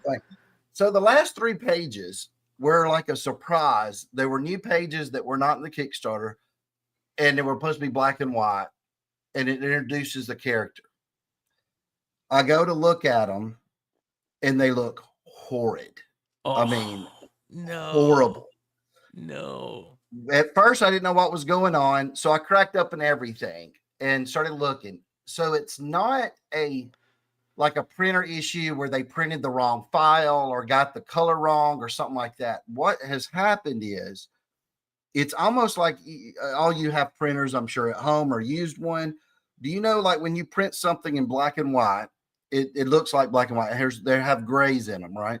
When you are out of ink and you have just a little black left and you print something, it will not print gray at all. It'll print black or white. Oh, where it has like the streaks. Whereas, well, like, the you streets, can. I don't know how good my my monitor is here. Well, actually, let me turn off. How do I turn off this background thing? Can I do that from here? Yeah, it should be in your camera settings, maybe. Stop mic cam, edit audio, edit net. virtual background. Virtual So background. setting, yeah, Oh, in my settings. Okay. Virtual yeah. background. There we go. Let's just get rid of that. All right. You all see how my lovely room looks. Okay. So this is one of the issues. It's hard to see, but you can see how that just doesn't look right. Right. Their faces and stuff. Yeah. It's just black almost. And then let me show you the last two, not to spoil anything. It's just really, really bad. Now you can read it, but it's, I mean, like this panel here is supposed to be a huge panel, and it's just black or white, right? There's no, I'll have to send you the picture. You can compare the two, what it should look like. But that's a bummer. What we did find by looking at the other ones, there was like the Ilsa copy that you can see there. Those were pretty decent. I would give them a B. They were a little darker than they should be, but they were fine. It has grays in them. The witch cover was fine. Again, I'm on a small sample. We're talking about 42,000. So when we talked to Keen Spot about this, they said we just don't know how many.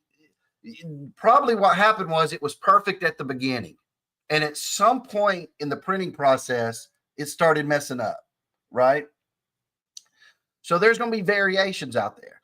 Even of the comics that I have, I've looked at, like the Frankenstein cover, which is supposed to be 1A. It's not consistent. One of my Frankenstein covers is horrible. The other one had 2 good pages and 1 horrible page in it. So, I don't know what's going to happen. I don't know if there's a majority of better ones out there than bad ones, or what. But here, Brian, I'll send you this on Instagram, the picture that I had sent to King Spot when we first discovered this, so you could share it or something. Yeah, for sure. This is you can see what I'm talking about on the process of it. Yeah. So you and Keen Spot really aren't even sure which ones are more bad or prevalent. good. Now as far as, because you got to think I have such a small sample of the 40-something thousand. So it could not be that big of a problem. But see, like you can see there, like on the left side is the actual comment, and that's taken with a phone, but that's how dark it is. I mean, it's just, and it's like there's no gradation in it. It's all just black or white. And that's the original pages, the digital pages on the right. So see, it just like lost all detail. That's it just a bummer. But it isn't in all of them, like I said. So what I'm thinking is they were printing these, and then at some point, someone's not checking things to see quality control, and they ran out of that ink or whatever happened. Because like I said, I found some that are actually exactly the way they should have been, but the last page was wrong.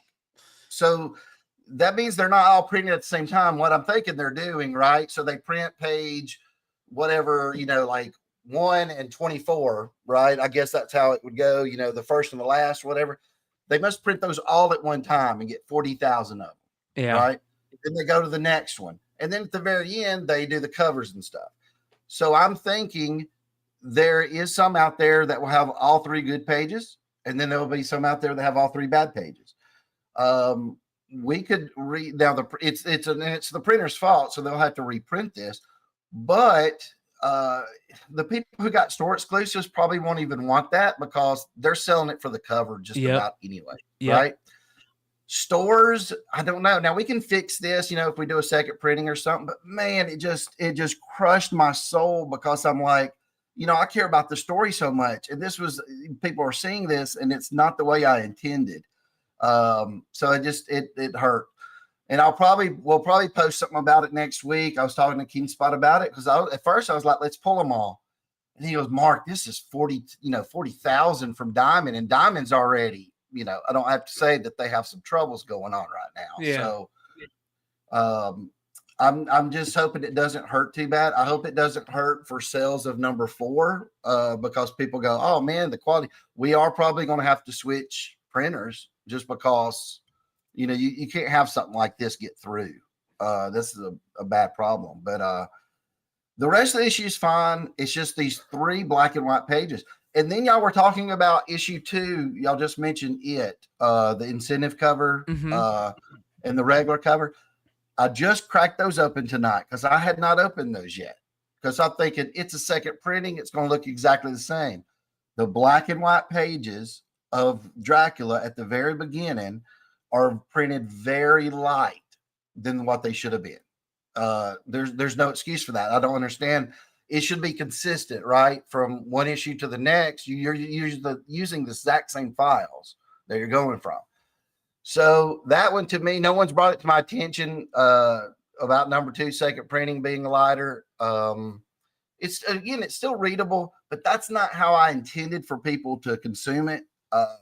So it bothers me. But yeah, of course, that's your baby. We'll see what we can do. Of course, if there's another printing, I'll have it fixed. Maybe I'll have those pages online so people can see what they really were supposed to be. I don't know, but I don't know, man. I think back at some of the crazy books that have had issues with something like this in the past, and it's kind of like it's lore of comics. Spawn had that there. Yeah, Spawn had the thing on there. And now also, there will be, for the people who like to consume everything, get everything there.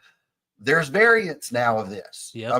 Because like I said, it's the new mole variant. Store and look in the side of the issue.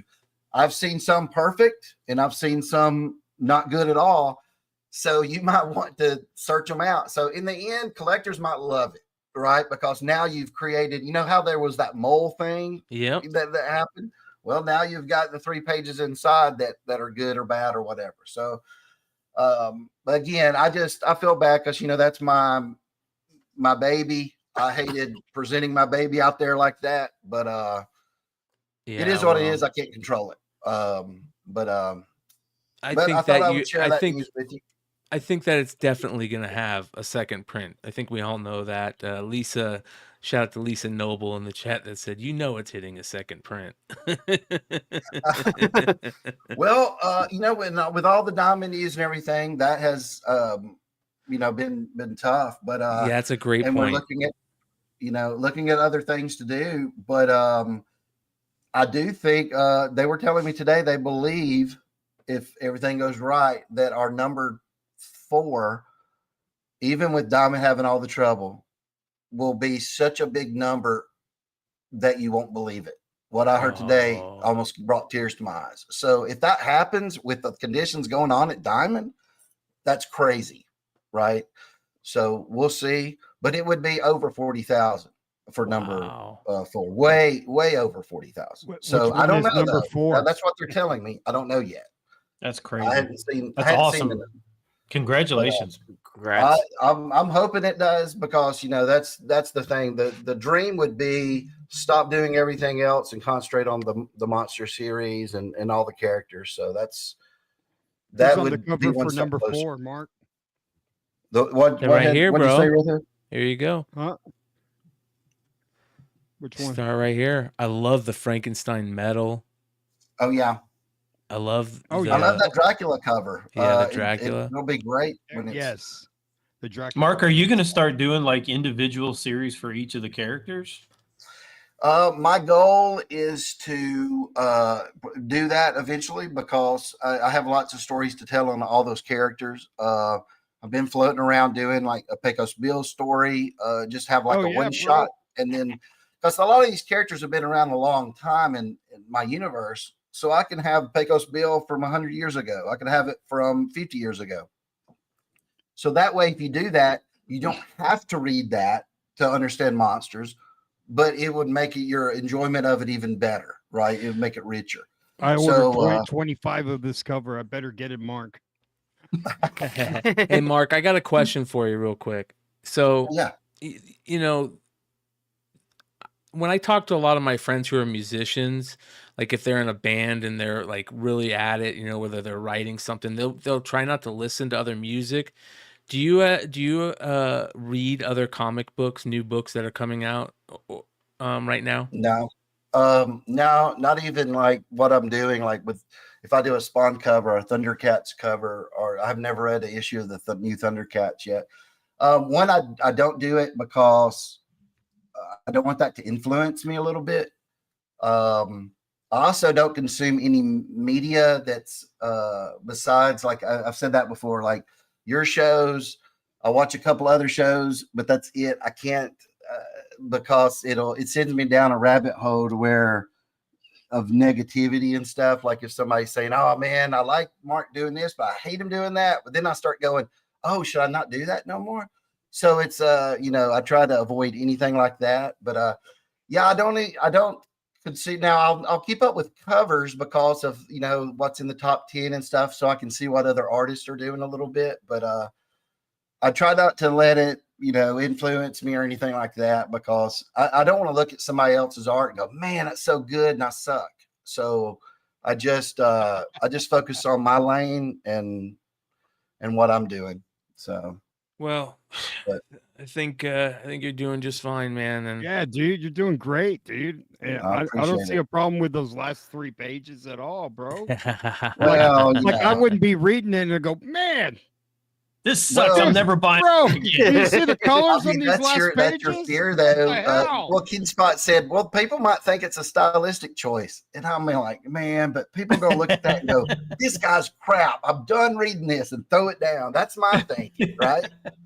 So I don't know. It's bothered me all day, man, since I've discovered it. But Bro, I don't know. I'm fine, learning bro. to let go a little bit. But I just wanted to let it out there so people do know that, hey, there is a problem. So if they want to try to find one that it's corrected in, or one that's not, maybe they want to buy both. Who knows? But no, that's just me.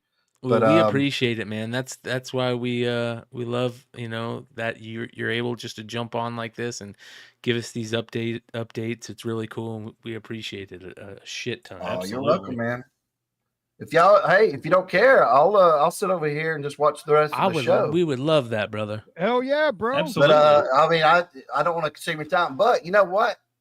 As long as maybe Nick won't kill me for this, I might give you a sneak peek at something. You'll be Do it. Come on. Yeah. Nice. I haven't seen Nick in the chat, your so he clothes on, won't bro. see Hey, it. maybe Nick won't know this.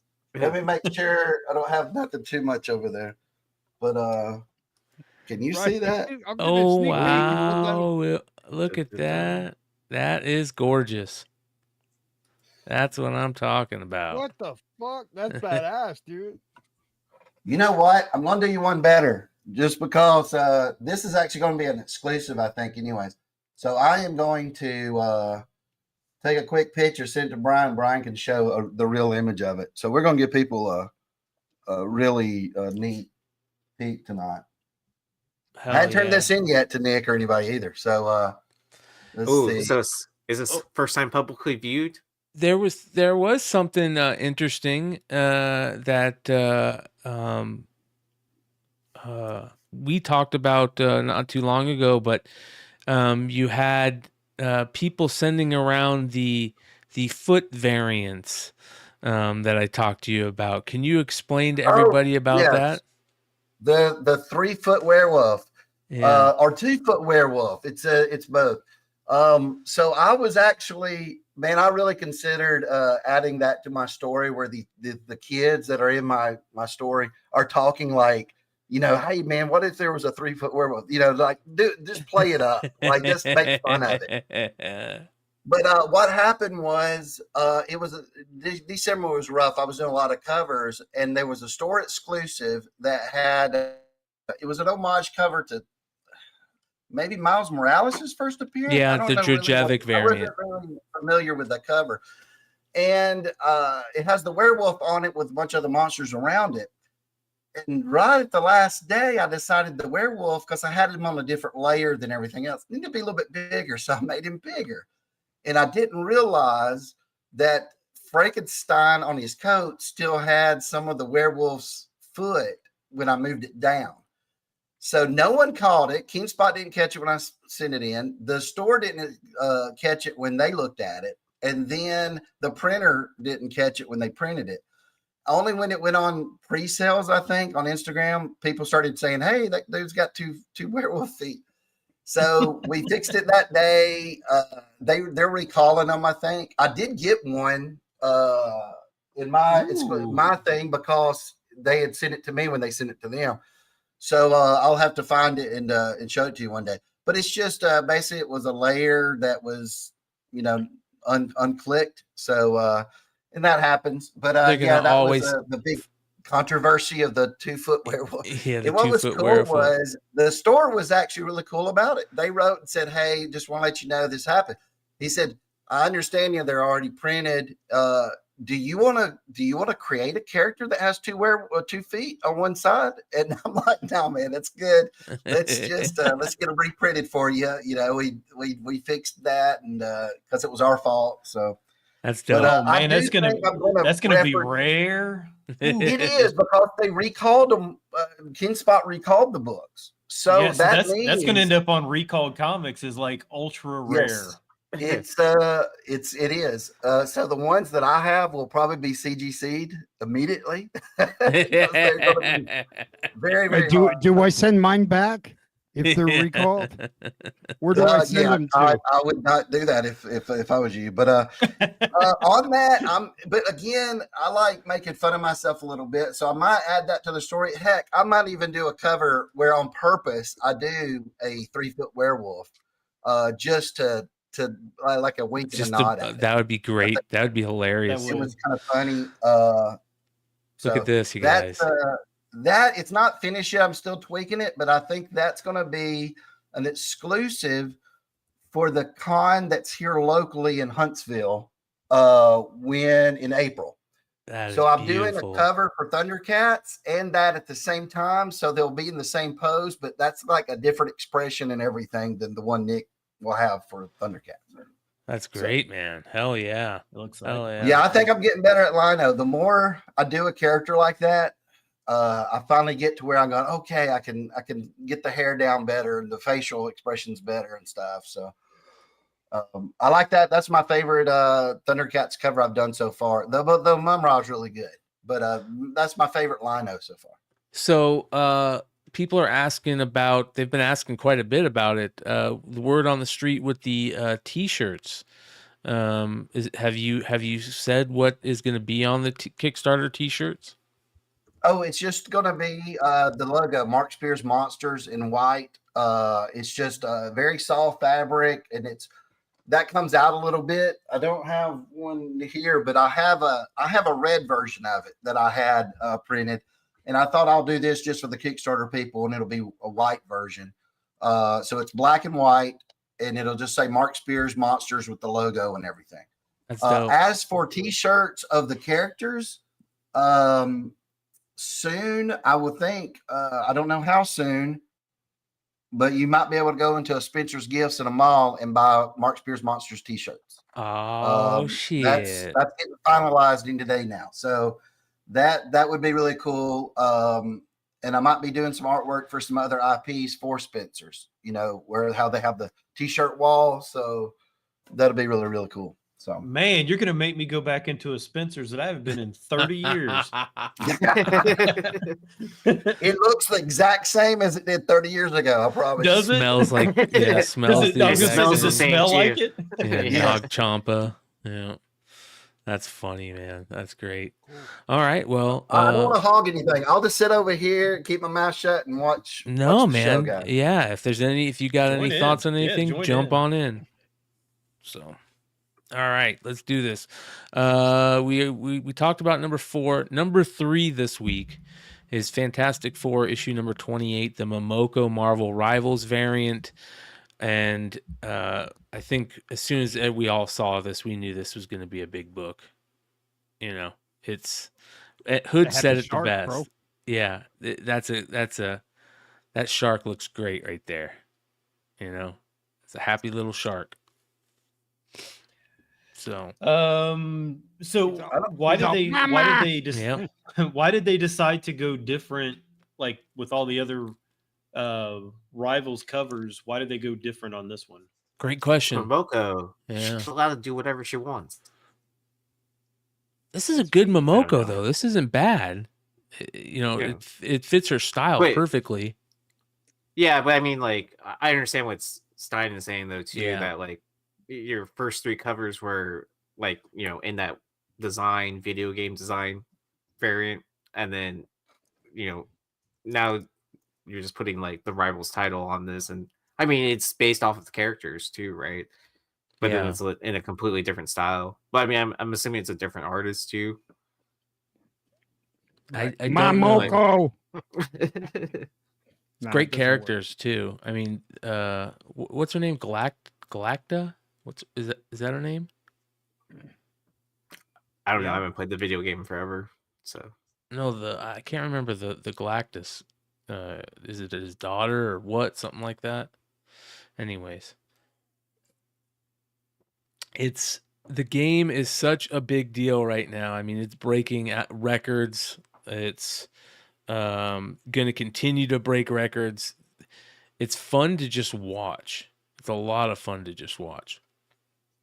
So, has Smokey any other video game ever affected the comic book industry like this? I mean, I've never seen anything like it. That's a great question. Fortnite, remember with the Miles with the codes. Hold on, I'll be right back. With the skins, yeah. So like that jumped up that book where you could only get the skin if you bought the comic because it had a code. Yeah, I can see that. These or they're having it where you can get a Rivals skin if you go to see the Captain America movie, I believe. Which the only skin I think that could be would be Red Hulk because Falcon's not in the game. But that's going to help sales of the movie, which is crazy that this video game's that powerful. I played, I love it. It's a great game. It's made that shark a huge character now. I mean, it was just, some people knew who that was, some people didn't, but now it's huge. I mean, that's what my son asked for. Like, can you get me a first appearance of the shark? That's what everybody, casual fans of Marvel, that's what they want. So it's crazy. Yeah, I sold my copy way too early. I basically gave it away now at this point. Wow. But I mean, it's good for the industry for anything to bring people in that aren't in comics at all and go into a comic book store and go, hey, I love the Rivals game. What do you got that's, similar or anything like that, or first appearances or something. So, I love it. Snap did good, but I don't think Snap brought in people. Rivals is it's dominating everything. So that's awesome. Have they announced the next set of characters after Fantastic Four, Yee? I haven't been following that closely. Okay. So I heard they're going to bring Professor X. Next. Yeah. I mean, I saw that list where it was like Deadpool, Cyclops. Is that the list you're talking about? Yeah. So that'll be cool. I can't remember all the. Yeah. That'll be really dope. So we'll see how that plays out. And there's that new one shot. So there's a one shot coming out that they're doing based on the storyline to the main story, overall story arc to the game. And they're reprinting, I guess they did digital stories, and they're printing them for the first time, and they're going to do a one shot. It's got 3 covers. Adam Warren from Dirty Pair is doing a variant, and that's the only one that's the only one they haven't showed yet. So, and they all look good. But how much is this selling for? Stein, how much is this selling for? Yeah. Like it's kind of like the other ones. It's selling for like 25, 30, just like all the other Rivals variants are. Nice. Oh, and then I was gonna ask, since the Marvel's Rivals one shot doesn't come out for a while, do you think they'll announce more store variants for this? There's gonna be so many store variants for this, and I don't blame them. But they don't have incentives for it too, because I feel like that's another reason why stores will do an exclusive, right? So I think some stores will back out because of that. Yeah, the game is so good. There's so many characters and things you can do for covers. I mean, every time a new skin gets talked about, you can do an homage to the first appearance that happened in, especially if that skin is on the cover, like that second appearance of Malice where it's their first cover. Somebody should be homaging that cover right now for a Marvel Rivals, for a variant for that Marvel Rivals, you know. You know, whether it's Art Germ, you know, somebody should be, you know, doing their style. Did you see that Art Germ Sue Storm cover commission he did? No. So he sold it on, what was it? Like Nerdcrawler or whatever. As Malice. So it was the Sue Storm. But as that Malice character? So it's like in the Rivals style of artwork. I'm trying to see if I can find it. It should be on his IG or whatever. There you go. Yeah. So I think it sold for like 5 figures or something like that. Yowza. Wow. But yeah, I think it's crazy, and I think if good Lord, if you're a smart retailer, you're figuring out ways to do variants for Marvel Rivals, and you're putting spots in your store. If you have an LCS in a brick and mortar, you're creating a little end cap for whatever books those characters are in, you know, throw their first appearances of the skins on the wall, whatever. That's what I would do. But all right, moving on to number 2 this week. Daredevil issue number 11 from the 2016 run. Now, this is the first appearance of Muse, which we had the first cover appearance of Muse as our number 8 book, I believe. And, of course, the recent trailer has this everybody going crazy for this character. Do you guys think he'll be a big part of the show, or do you think he's just going to be like a 2-episode one and done? Flash and pan, just like every other Marvel Disney Plus show. Yeah, they've definitely hyped up several villains over the years, and they kind of falter. But maybe they learned, but probably not. Disney and Marvel are clearly, whoever's running them are not the smartest. They're not quite on the same page as everybody else for some reason. But that being said, this one is 9/8 of this are 300. Raws are up over 100 plus. They were like $50. Now they're 100 plus. So it's gone up a ton. Again, as we said before, I've never found this one. It's kind of the more you look at this, the more violent of a cover this actually is. Yeah. Yep. It's a cool character too. Hopefully they don't mess him up. Don't mess him up. But so far, so good. They will. Yeah. Damn it. I hope not. All right, you guys. Number 1 book. Well, actually, before we do that, Raw's 100 plus on this one. 9/8 at 300 plus.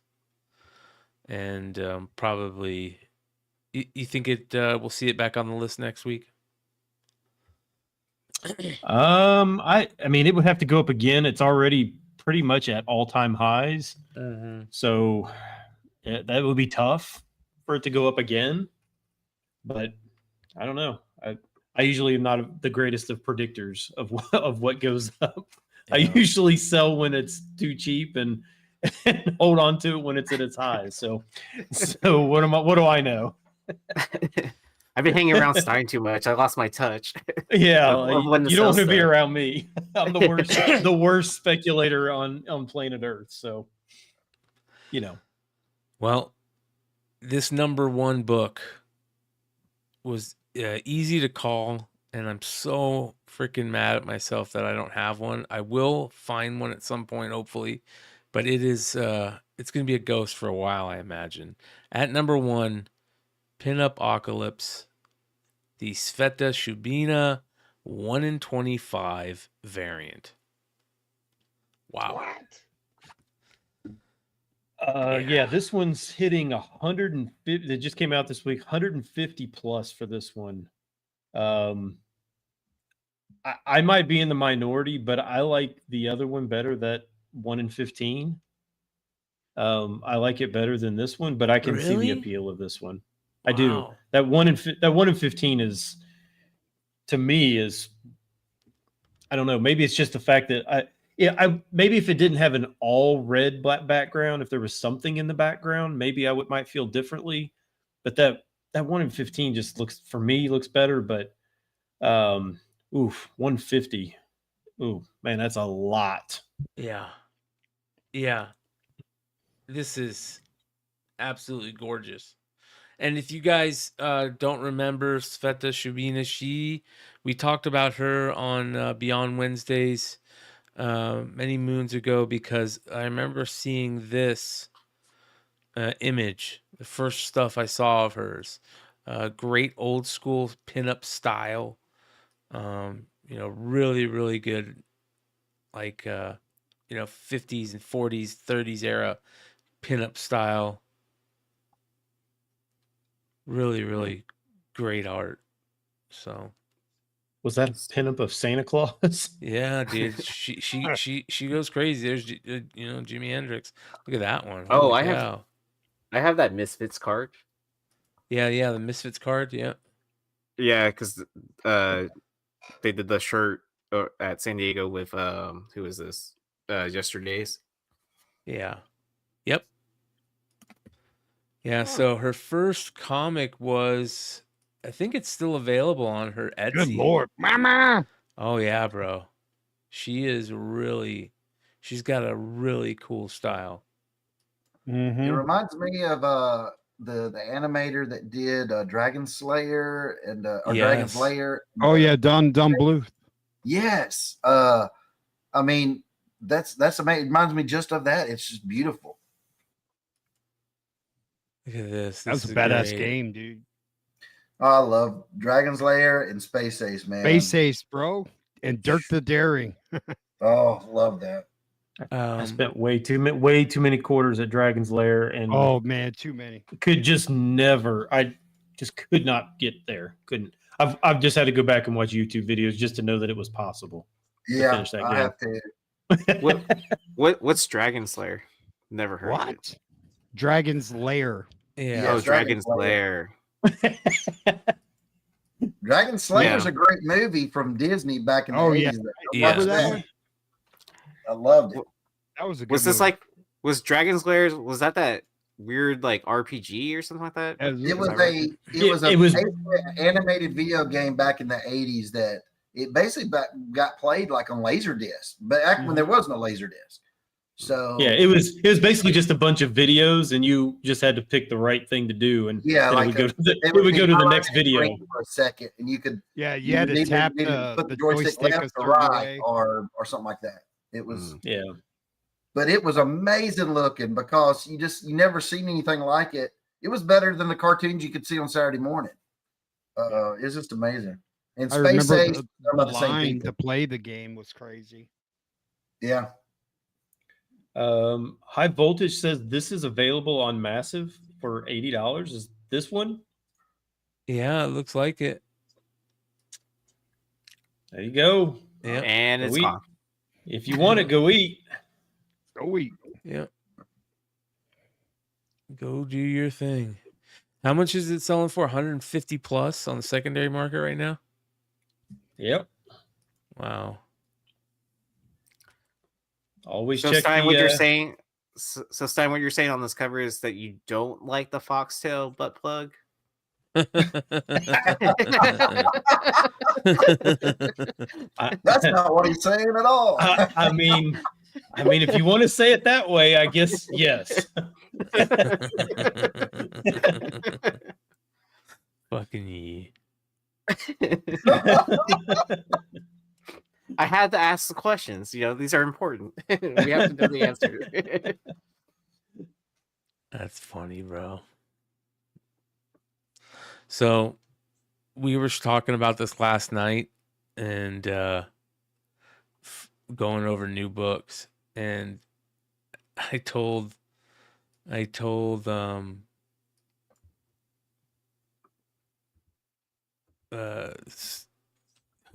Hood and Leg, I was like, this is gonna be the book right here. This is gonna, because you couldn't find it. You just can't find it anywhere. And what's interesting now is to see that Massive has it on their website. Is this thing just gonna tank? We'll see. Oh, Yee. I know what Laserdisc is. I was just sure you do. do. Yeah, because you just typed it into Google. Yeah. No. See, this is what I know about Laserdisc, because Star Wars, the original trilogy, that was one of the only ways to watch the original theatrical release. Was on Laserdisc. Well, okay. That is the list for this week, you guys. Excellent job, Stein. Great list. We'll see what we get next week. Be interesting to see if that pinup apocalypse ends up staying on the list or what. And we'll have to keep our eye on the more Marvel rival stuff. But very, very good show this week, you guys. You guys got any? I think I might make one of these future lists because of Monsters 3, and also our next week, I want to say Silverhawks 1 comes out and Thundercats 12. So I got a lot of chances there. I might make it. Well, awesome. Yeah, I would say you have a good chance. Does everybody know that we get paid $1,000 every time we get on the list? Do people know that? God give me a check every time I make that list, man. It's worth it. And I get $1,000 too, so that's why I put him on the list, right? Yeah, see, there you go.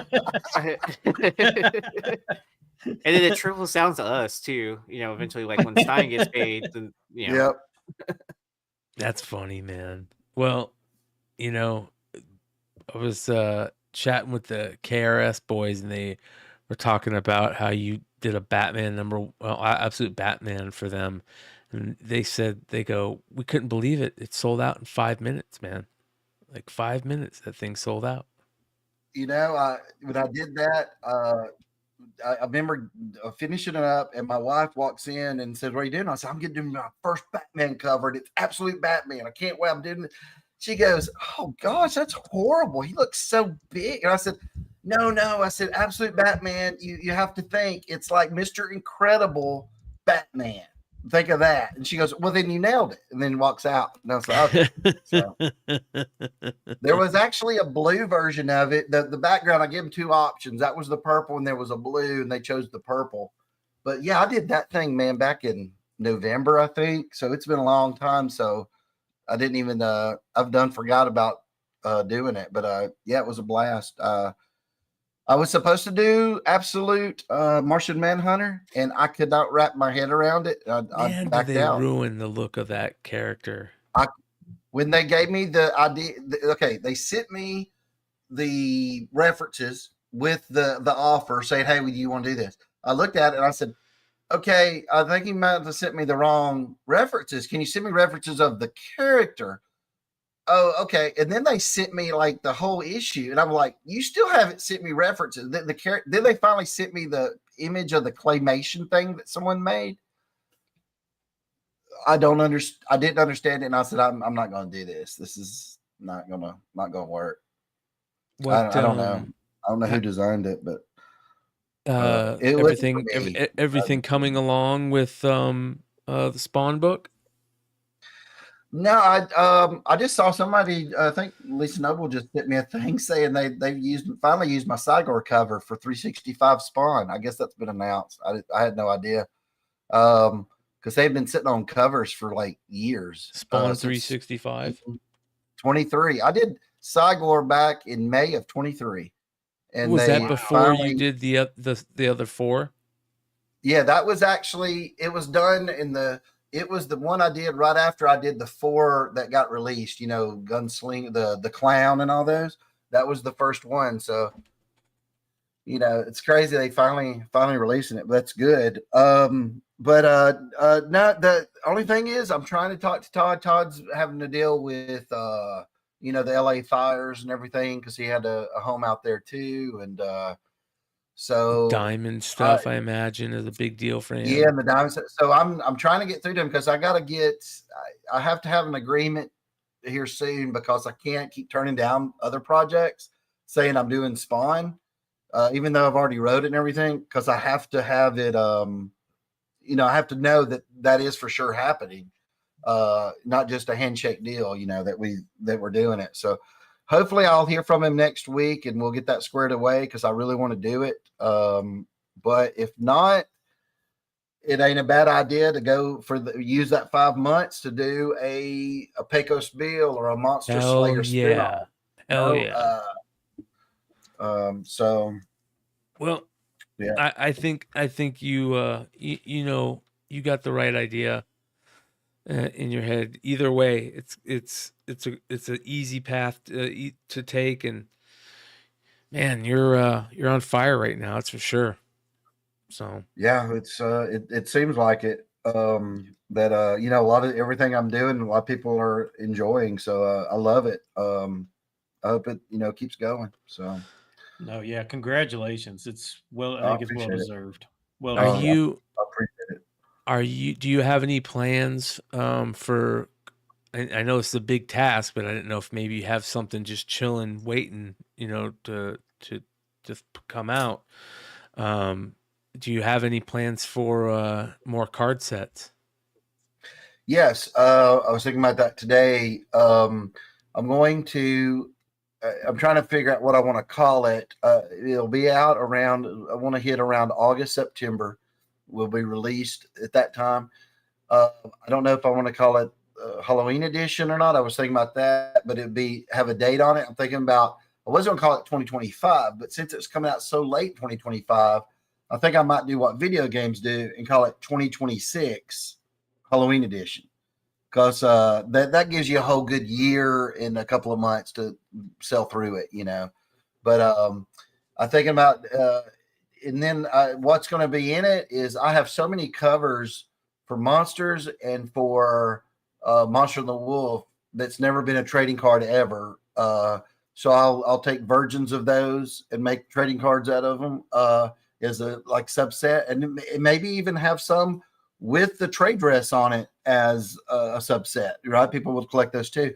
And then I'm thinking about having 30 or 40 brand new base cards, you know, of all the monsters and the good guys and all that kind of stuff. So I'm thinking we'll do a Kickstarter probably in March, just to help with some of the printing cost and go from there. I don't know how I want to distribute it. Before this diamond thing happened, I was thinking, this might be the year I actually put it in comic book stores, because that would be interesting. So I don't know if I'll still do that or just offer myself like on Amazon or my own website. But I can't keep them in stock. All the others sold out.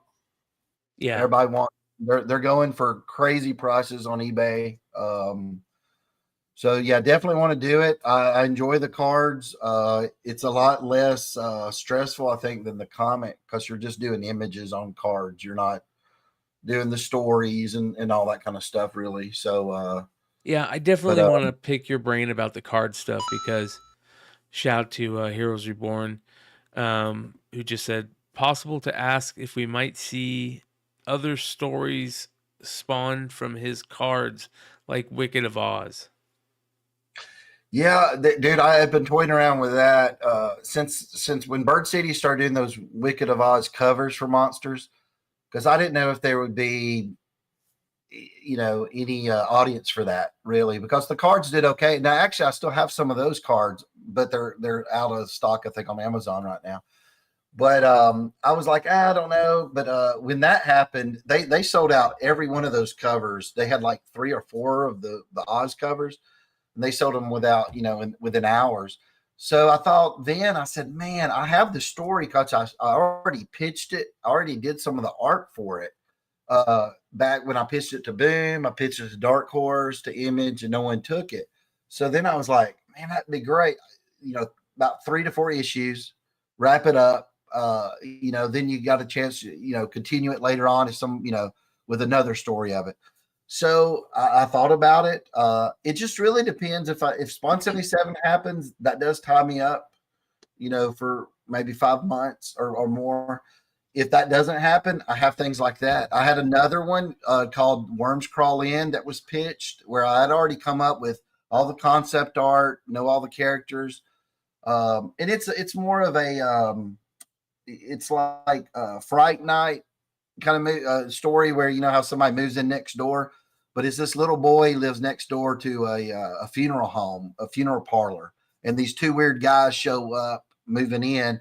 And it's a little bit of a cross between Salem's Lot, how there was the Barlow, you never saw Kurt Barlow, but you see the other guy in town. Yeah, and this was a thing where they were basically reanimating the dead to serve their purposes, to dig all these tunnels beneath the ground and all this stuff. So I like that story. It never got picked up again. So I have a long list of things I could do.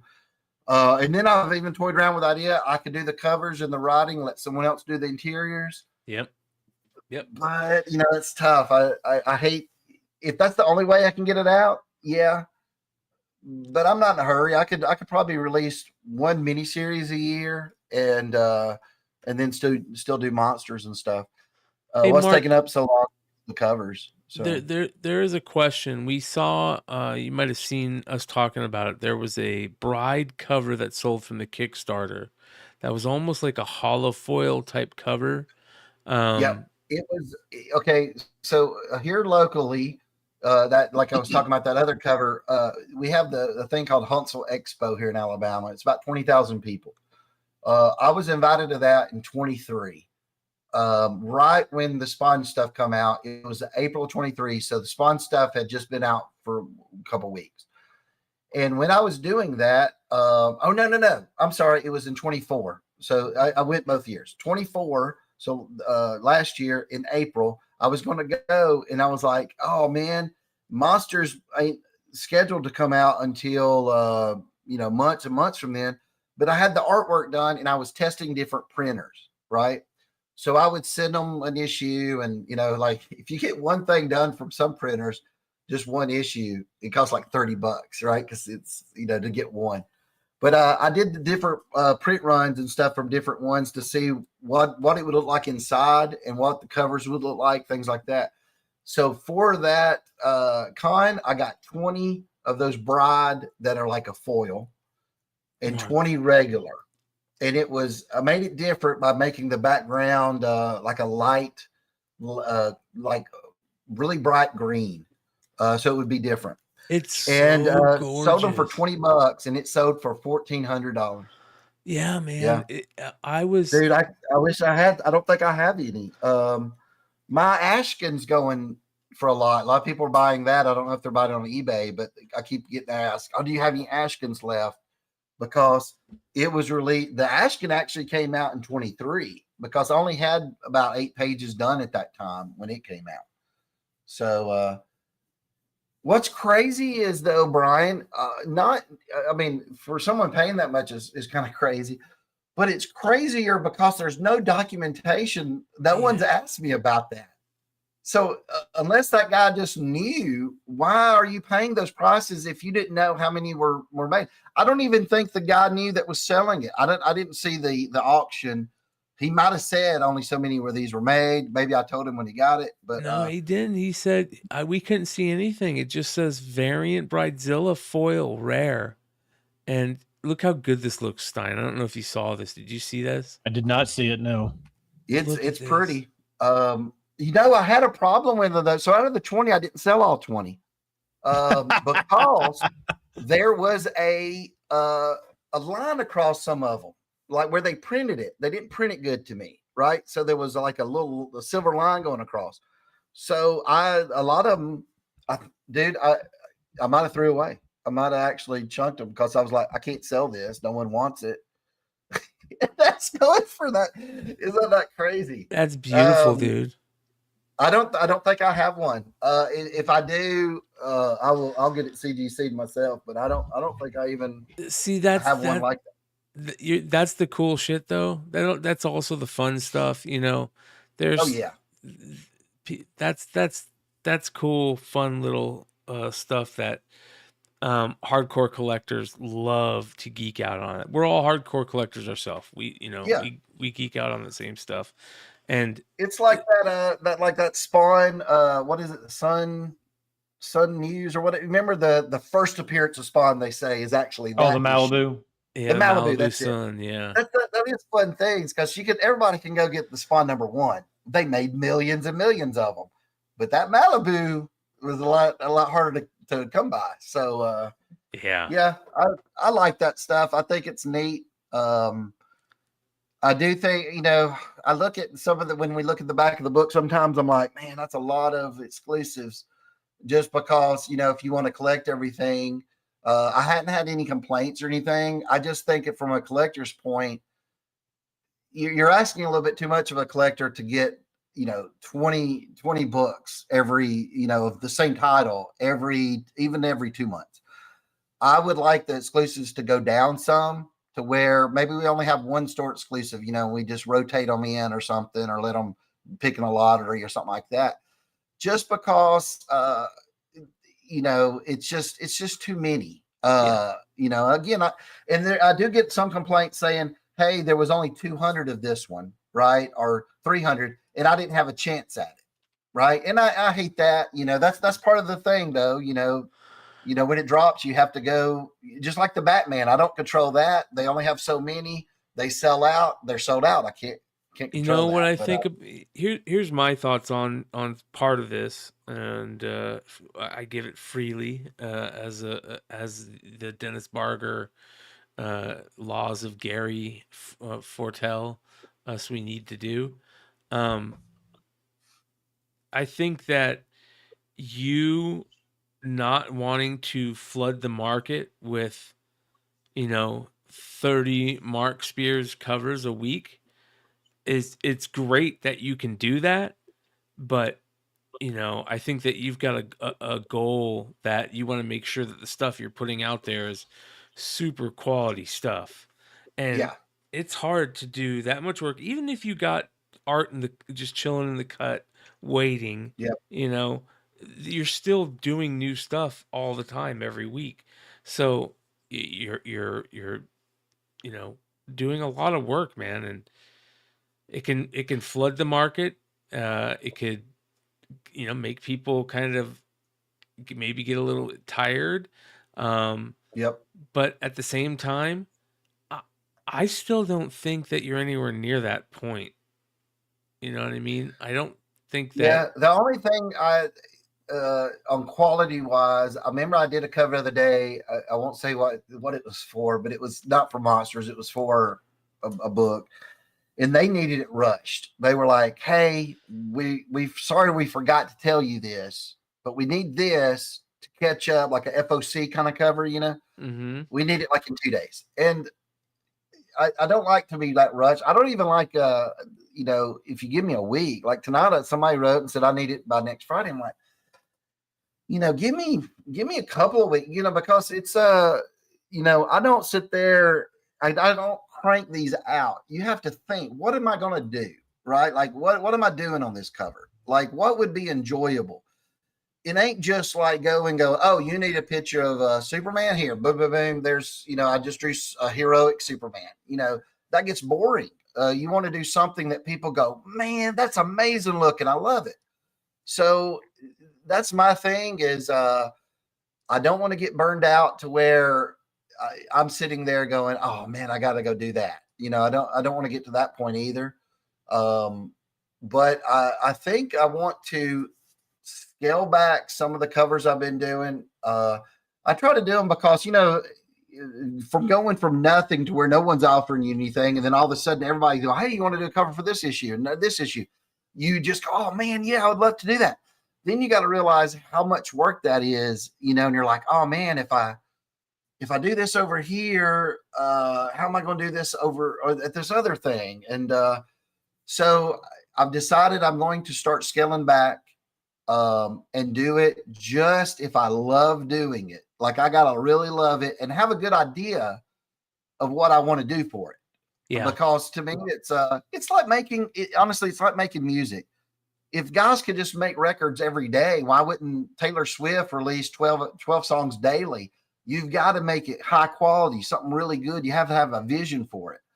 So that's my thing is I might say, hey, I don't want to do a cover until I come up with something, and then I'll let you know, things like that. But I honestly, on the exclusives, I've been thinking of this too, is scaling back the store exclusives. And because honestly, this is the business side of comics. I don't make much off of that. It would be smarter for me. Somebody was talking to me about this to do my own exclusive. Yeah. It's Mark Spears exclusive. Yeah, like Scotty I sell it on my website or on Instagram. But because then I make the money that they're making off of it, right? If they're selling out in 2 hours, I'd probably sell out within a day, maybe in a couple hours. But then I get to keep more of the revenue. Then basically, I'm making other people money right now. You know what they were saying. I don't know if I would say I would do this because I don't know, but it just popped in my head. There's always a reason though to work with certain retailers, right? I mean, I always see like JTC's, got a couple of guys that he works with. I see. By the way, I think there's anyways, so I think that that's a great idea, but I think that the best way to make money as an artist, in my opinion, from what I'm seeing, is what guys like Scotty Young, J. Scott Campbell, all those guys are doing. They have what you're talking about. But they also still will do special things with retailers out there, and that's the other thing. Sometimes I wouldn't want to cut out all retail. So like right now I'm doing some exclusives for other companies for stores that aren't monsters at all and stuff like that. So I wouldn't want to cut all that out. I would just, instead of offering, 10 store exclusives in a month, how about I offer 2 and they're both mine, stuff like that. But we could also rotate in other stores to monsters once a month, let them do a store exclusive and stuff like that. But it is a thing where, everybody's like, oh, you're the hot artist. You're doing a lot of stuff right now. And really, I guess, because I've hit top 10s and stuff. But honestly, career-wise, money-wise, I'm still the same, except the Kickstarter did really well. But that was all, that's a Kickstarter and something separate. In my career, it's about the same because my cover rate didn't go up that much. Now I get more work, but you only could do so much work in a month, in anyways. So that's the only thing I was thinking about is I could do exclusive covers like you said, a bunch of these big artists do their own exclusive and will sell it. Even an exclusive to say Batman. I could do my own exclusive to Batman and sell it myself at cons or my website or on here or wherever. And then that would make me more money than, I'll tell, I'm fine with telling people that Batman I made $750 on, and that's it. I'll never make another penny on that. Yeah. And that's why at DC, I've told them, hey, I'm busy with other stuff right now. I'd like to go back and do some DC stuff. But the pay is just ridiculous, not man. really worth it. So yeah, that's silly. that's the only thing I'm thinking of is how I can capitalize more on my whatever you want to call it right now, my notoriety, people knowing who I am, because right now I'm really doing the same thing, but I'm getting a little bit more work, but I'm making other people a lot more money. It's basically what's happening. And that's great. I want to make those connections and stuff like that. But also, if I wasn't making them money, they would not want me to do those covers and stuff. So that happens as well. So yes, sir. I mean, I understand it, but I've also noticed, and I was telling my wife this today, the comic book industry is not set up for an artist to make a living doing just comic books. You would have to do shows. You would have to do, commissions, which, a lot of even the big legends, that's what they do. They do commissions all the time, go to shows and all that. Social media.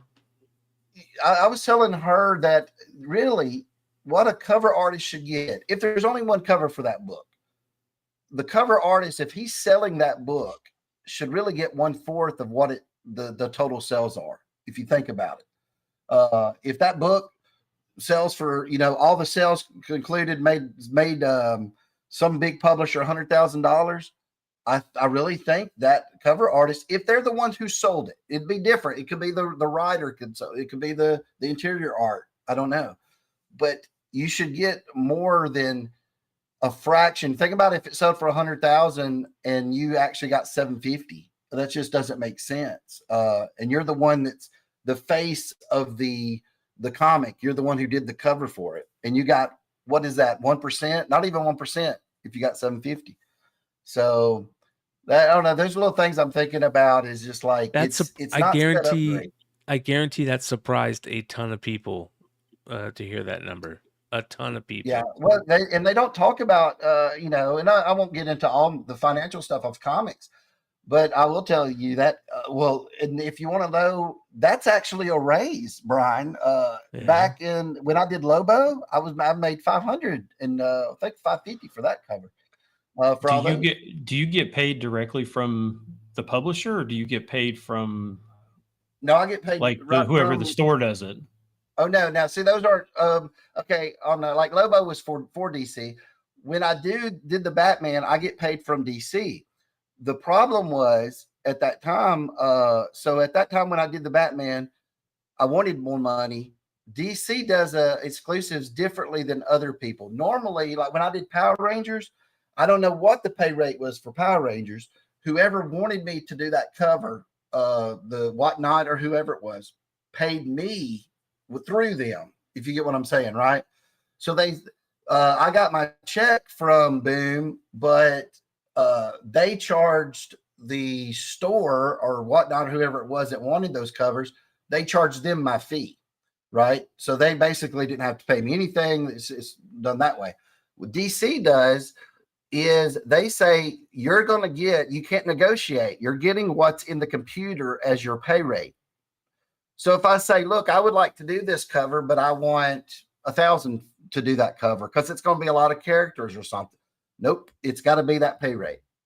So they pay me. I don't know how that works with DC. I don't know if the store pays them. I've actually had the stores reach out to me and say, we will pay you on the side or something if things like that. But that shouldn't even have to happen. I don't understand why the structure's that way.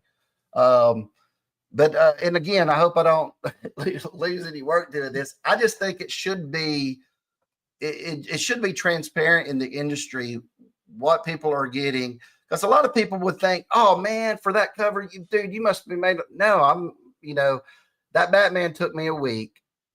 I made 750.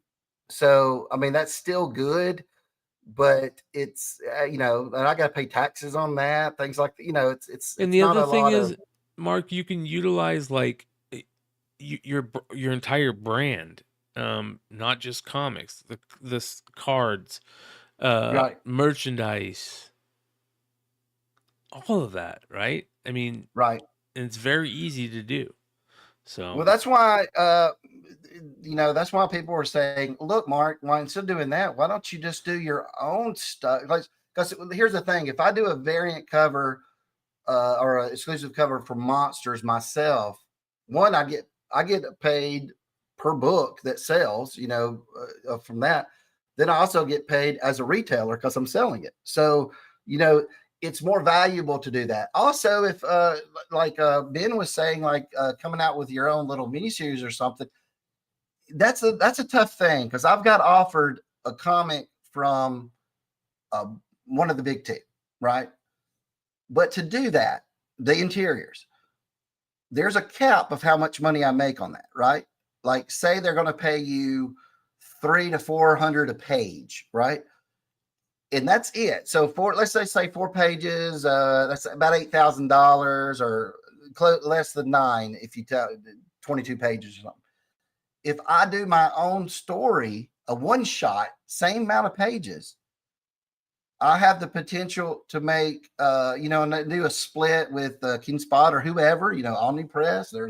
There's a Dynamite, all these that would be willing to do that. You might make 70% of the profits, which would be a huge amount versus 8,000 for a whole month's work, which again, I don't want to complain. I think that's a great amount of money. But what I'm saying is it's which do you do? So I can understand if you're a writer and an artist, why people are doing their own thing versus working with the big two, because of the what's the upside? If you can sell the book, if the book doesn't sell well, it's better to go with the guaranteed, one of the big two books, because then they might do a trade paperback. There might be negotiations where you get, money from that as royalties. But I'm just looking at right now. If there's something, that they can do for you, I'm all for it, but the thing is that when you're doing it yourself, you have full control over everything. It's your brand. And, if you can do it yourself, you do it yourself, especially in this, industry. It is so much nicer. Some people comment like, your monster covers look better than your, I've heard that before, than my other stuff. And I'm like, there's a little bit more passion in those because those are mine, right? It's a little different. I love these other characters and stuff, but one, I'm not writing them. I'm not getting to play in that toy box and show you everything I could do on that. So it's a tougher thing. And if Monsters continues to do well, we'll know when number 4's numbers come in. I really will have to probably take a step back and go, I'm being stupid not to put at least 90% of my time into that property, right?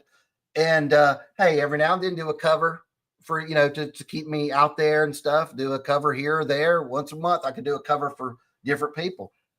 But it would be stupid of me not to do Monsters full time if people love it that much and it's doing successful. Yeah. So, well, I think that that it's looking pretty bright, man. The outlook on that one looks pretty bright, my friend. So thank you, man. Absolutely. And again, I want to say on the comic book stores, like you just showed that Golden Apple exclusive. I loved it. That was so much fun to do. When they brought that to me, I'd actually thought about doing that same cover for Monsters when I did the Kickstarter, a year ago. So I started doing it, and I said normally I would have done him with his tux on, like the black, tie and everything. But I'm doing it, and the original had the guy with the yellow shirt, and I said that'd be hilarious because it'll mix with that yellow. Yep. And now they didn't say a thing when we showed it to them. They loved it from it the looks get-go. great. So I love working with Golden Apple, and I love all these. Honestly, I would hate to stop doing exclusive. Honestly, at least do maybe one a month or more, because these stores genuinely love the book. They come to me and they're like, Mark, we love this. We want to cover for it. And you're creating relationships too within the industry. These are people. A lot of these people will become, lifelong friends if they're not already. Yes. Yeah. So I do. Again, I like doing those. I like some of the covers they come up with are great.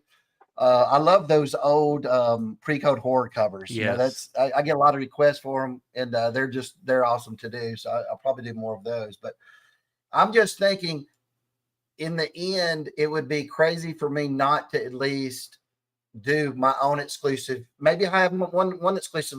Right now, just to let you know, King Spot does an exclusive every issue, right? No matter a second printing, whatever. But I should really be doing that one. You get what I'm saying? Because that would be there. That's where it's kind of crazy. I could get 100 of them, make it a cover I really like, and then I have it for appearances, cons, whatever. When I'm on a show, I can plug it, say, hey, I got some copies of this if you want it. I don't sell anything right now, right? I don't even, my Amazon store's vacant because all the cards are gone.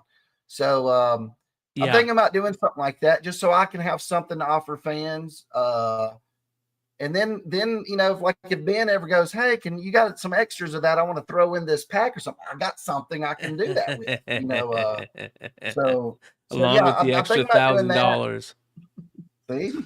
Yeah. But I wouldn't get rid of the stores that, like, again, I think that's a good relationship. If without comic book stores, monsters don't really exist. I don't think it's you could do Kickstarter, but I can't reach the people without the comic book stores that I want to reach, So I would do it. I would just tone it down to where we go like, hey, this many exclusives per month to keep it, maybe even cut down some of the, how we have 5 normal covers. I thought about cutting one of them back to 4 normal covers, but right now, like you said, Bryan, there is no, if they're buying it right now, why stop it the way it is?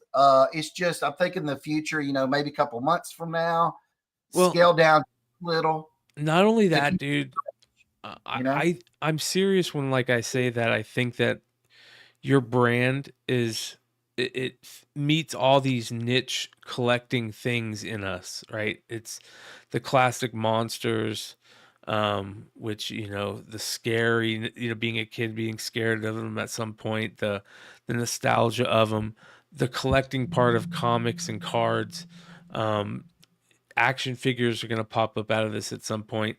But here's the other thing, merchandise. Your Shopify store could do a limited to 500 comic and t-shirt combo, where you get a t-shirt of the variant, along with the special version of that cover, a t-shirt variant cover, or something. I just think, because I'm not utilizing any of my social media or any of the connections I have. Like, I could even advertise it in my comic. There's going to be a special drop on May 1st, doing this. And like you said, do a t-shirt comic combo. You get both.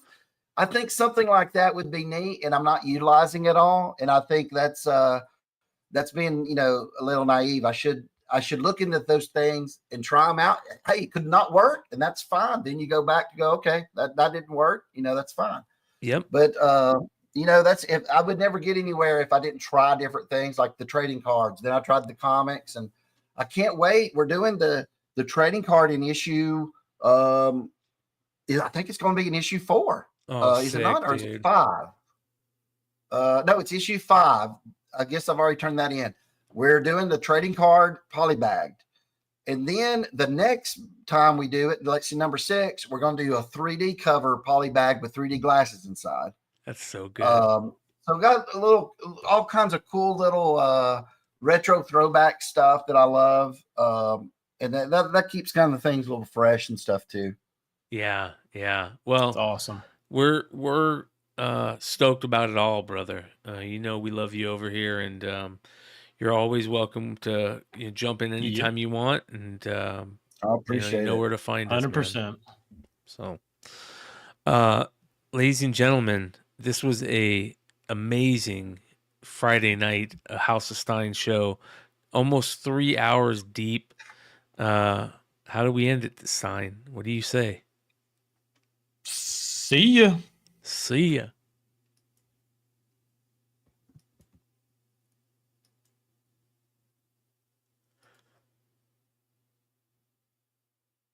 Hey, Mark and Ben, stick around for a second. I'm just going to do the quick 10, and then I'll be at backstage. So stick around just for a minute.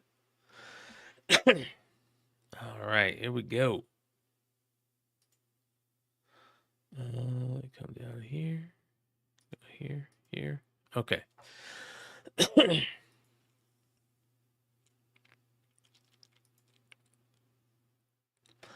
Starting off at our Golden Age honorable mention, Giant Comic Editions, issue number 1, a CGC 4.0 sold for $2,000, a 1949 comic with super rarity on the Gerber scarcity rating. It has a rating of a 9 in Gerber scarcity, only 2 on the census. So really, really rare book in the Golden Age honorable mention. Next, we have Ultimate Wolverine issue number 1, first full Earth 6160 Wolverine. This one, a big book. A lot of people are talking about how good it is. I'm going to have to check it out. $10 plus on the secondary market for raw copies. At number 10, the controversial Nightwing issue number 93 from 2004, Devin Grayson run. This one was always a pretty big book, but now it's seeing double recent sale prices, up to 55 plus for this on the secondary market. Number 9, Papa Duke issue number 1, the Todd Skull Naomi Griffin variant cover. Both of them great artists in their own right. And this one's selling for $10 plus on the secondary market. Raw. At number 8, Daredevil. Number 14, first cover of Muse. Raw copies getting 40 plus. CGC 98's getting 140 plus. Number 7, Kanto, A Place Like Home, issue number 6. Final issue for the Place Like Home storyline. And great Flops Comics variant right here. Shout out to my boy Flops Comics over in the UK. Shout out to Andrew and David. We're all rooting for you, David, and make sure you guys go check out David's. I think it's a GoFundMe he has set up. We'll put a link in the description. And number 6, here we go. Pin Up Apocalypse, issue number 1, the Tarasov pinup model 1 in 15.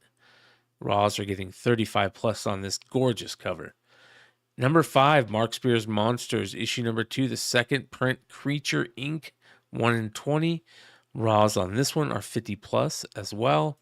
And at number 4, Sonic the Hedgehog, issue number 29, the San Diego Comic-Con exclusive from 2020, limited to 500. This one's getting 200 plus on the secondary market. It was a $50 book. Movie is pushing a lot of this hype. At number 3, Fantastic Four, number 28, Peach Momoko, Marvel Rivals variant. This one, another Marvel Rivals book added to the list. Pretty good Momoko cover. Raws are selling for 25 plus. At number 2, more Muse speculation. Daredevil issue number 11 from the 2016 run. First appearance of Muse. Raws 100 plus. CGC 98's 300 plus. And at number 1, our girl Sveta Shubina and the Pinup Apocalypse issue number 1, 1 in 25 variant. She is an amazing artist. Go check her out on IG quick. And if you guys see an extra one of these, grab one for me. Raws are selling for 150 plus. That is the House of Stein Hot 10 comic show for the week of January 25th, 2025. We'll see you later.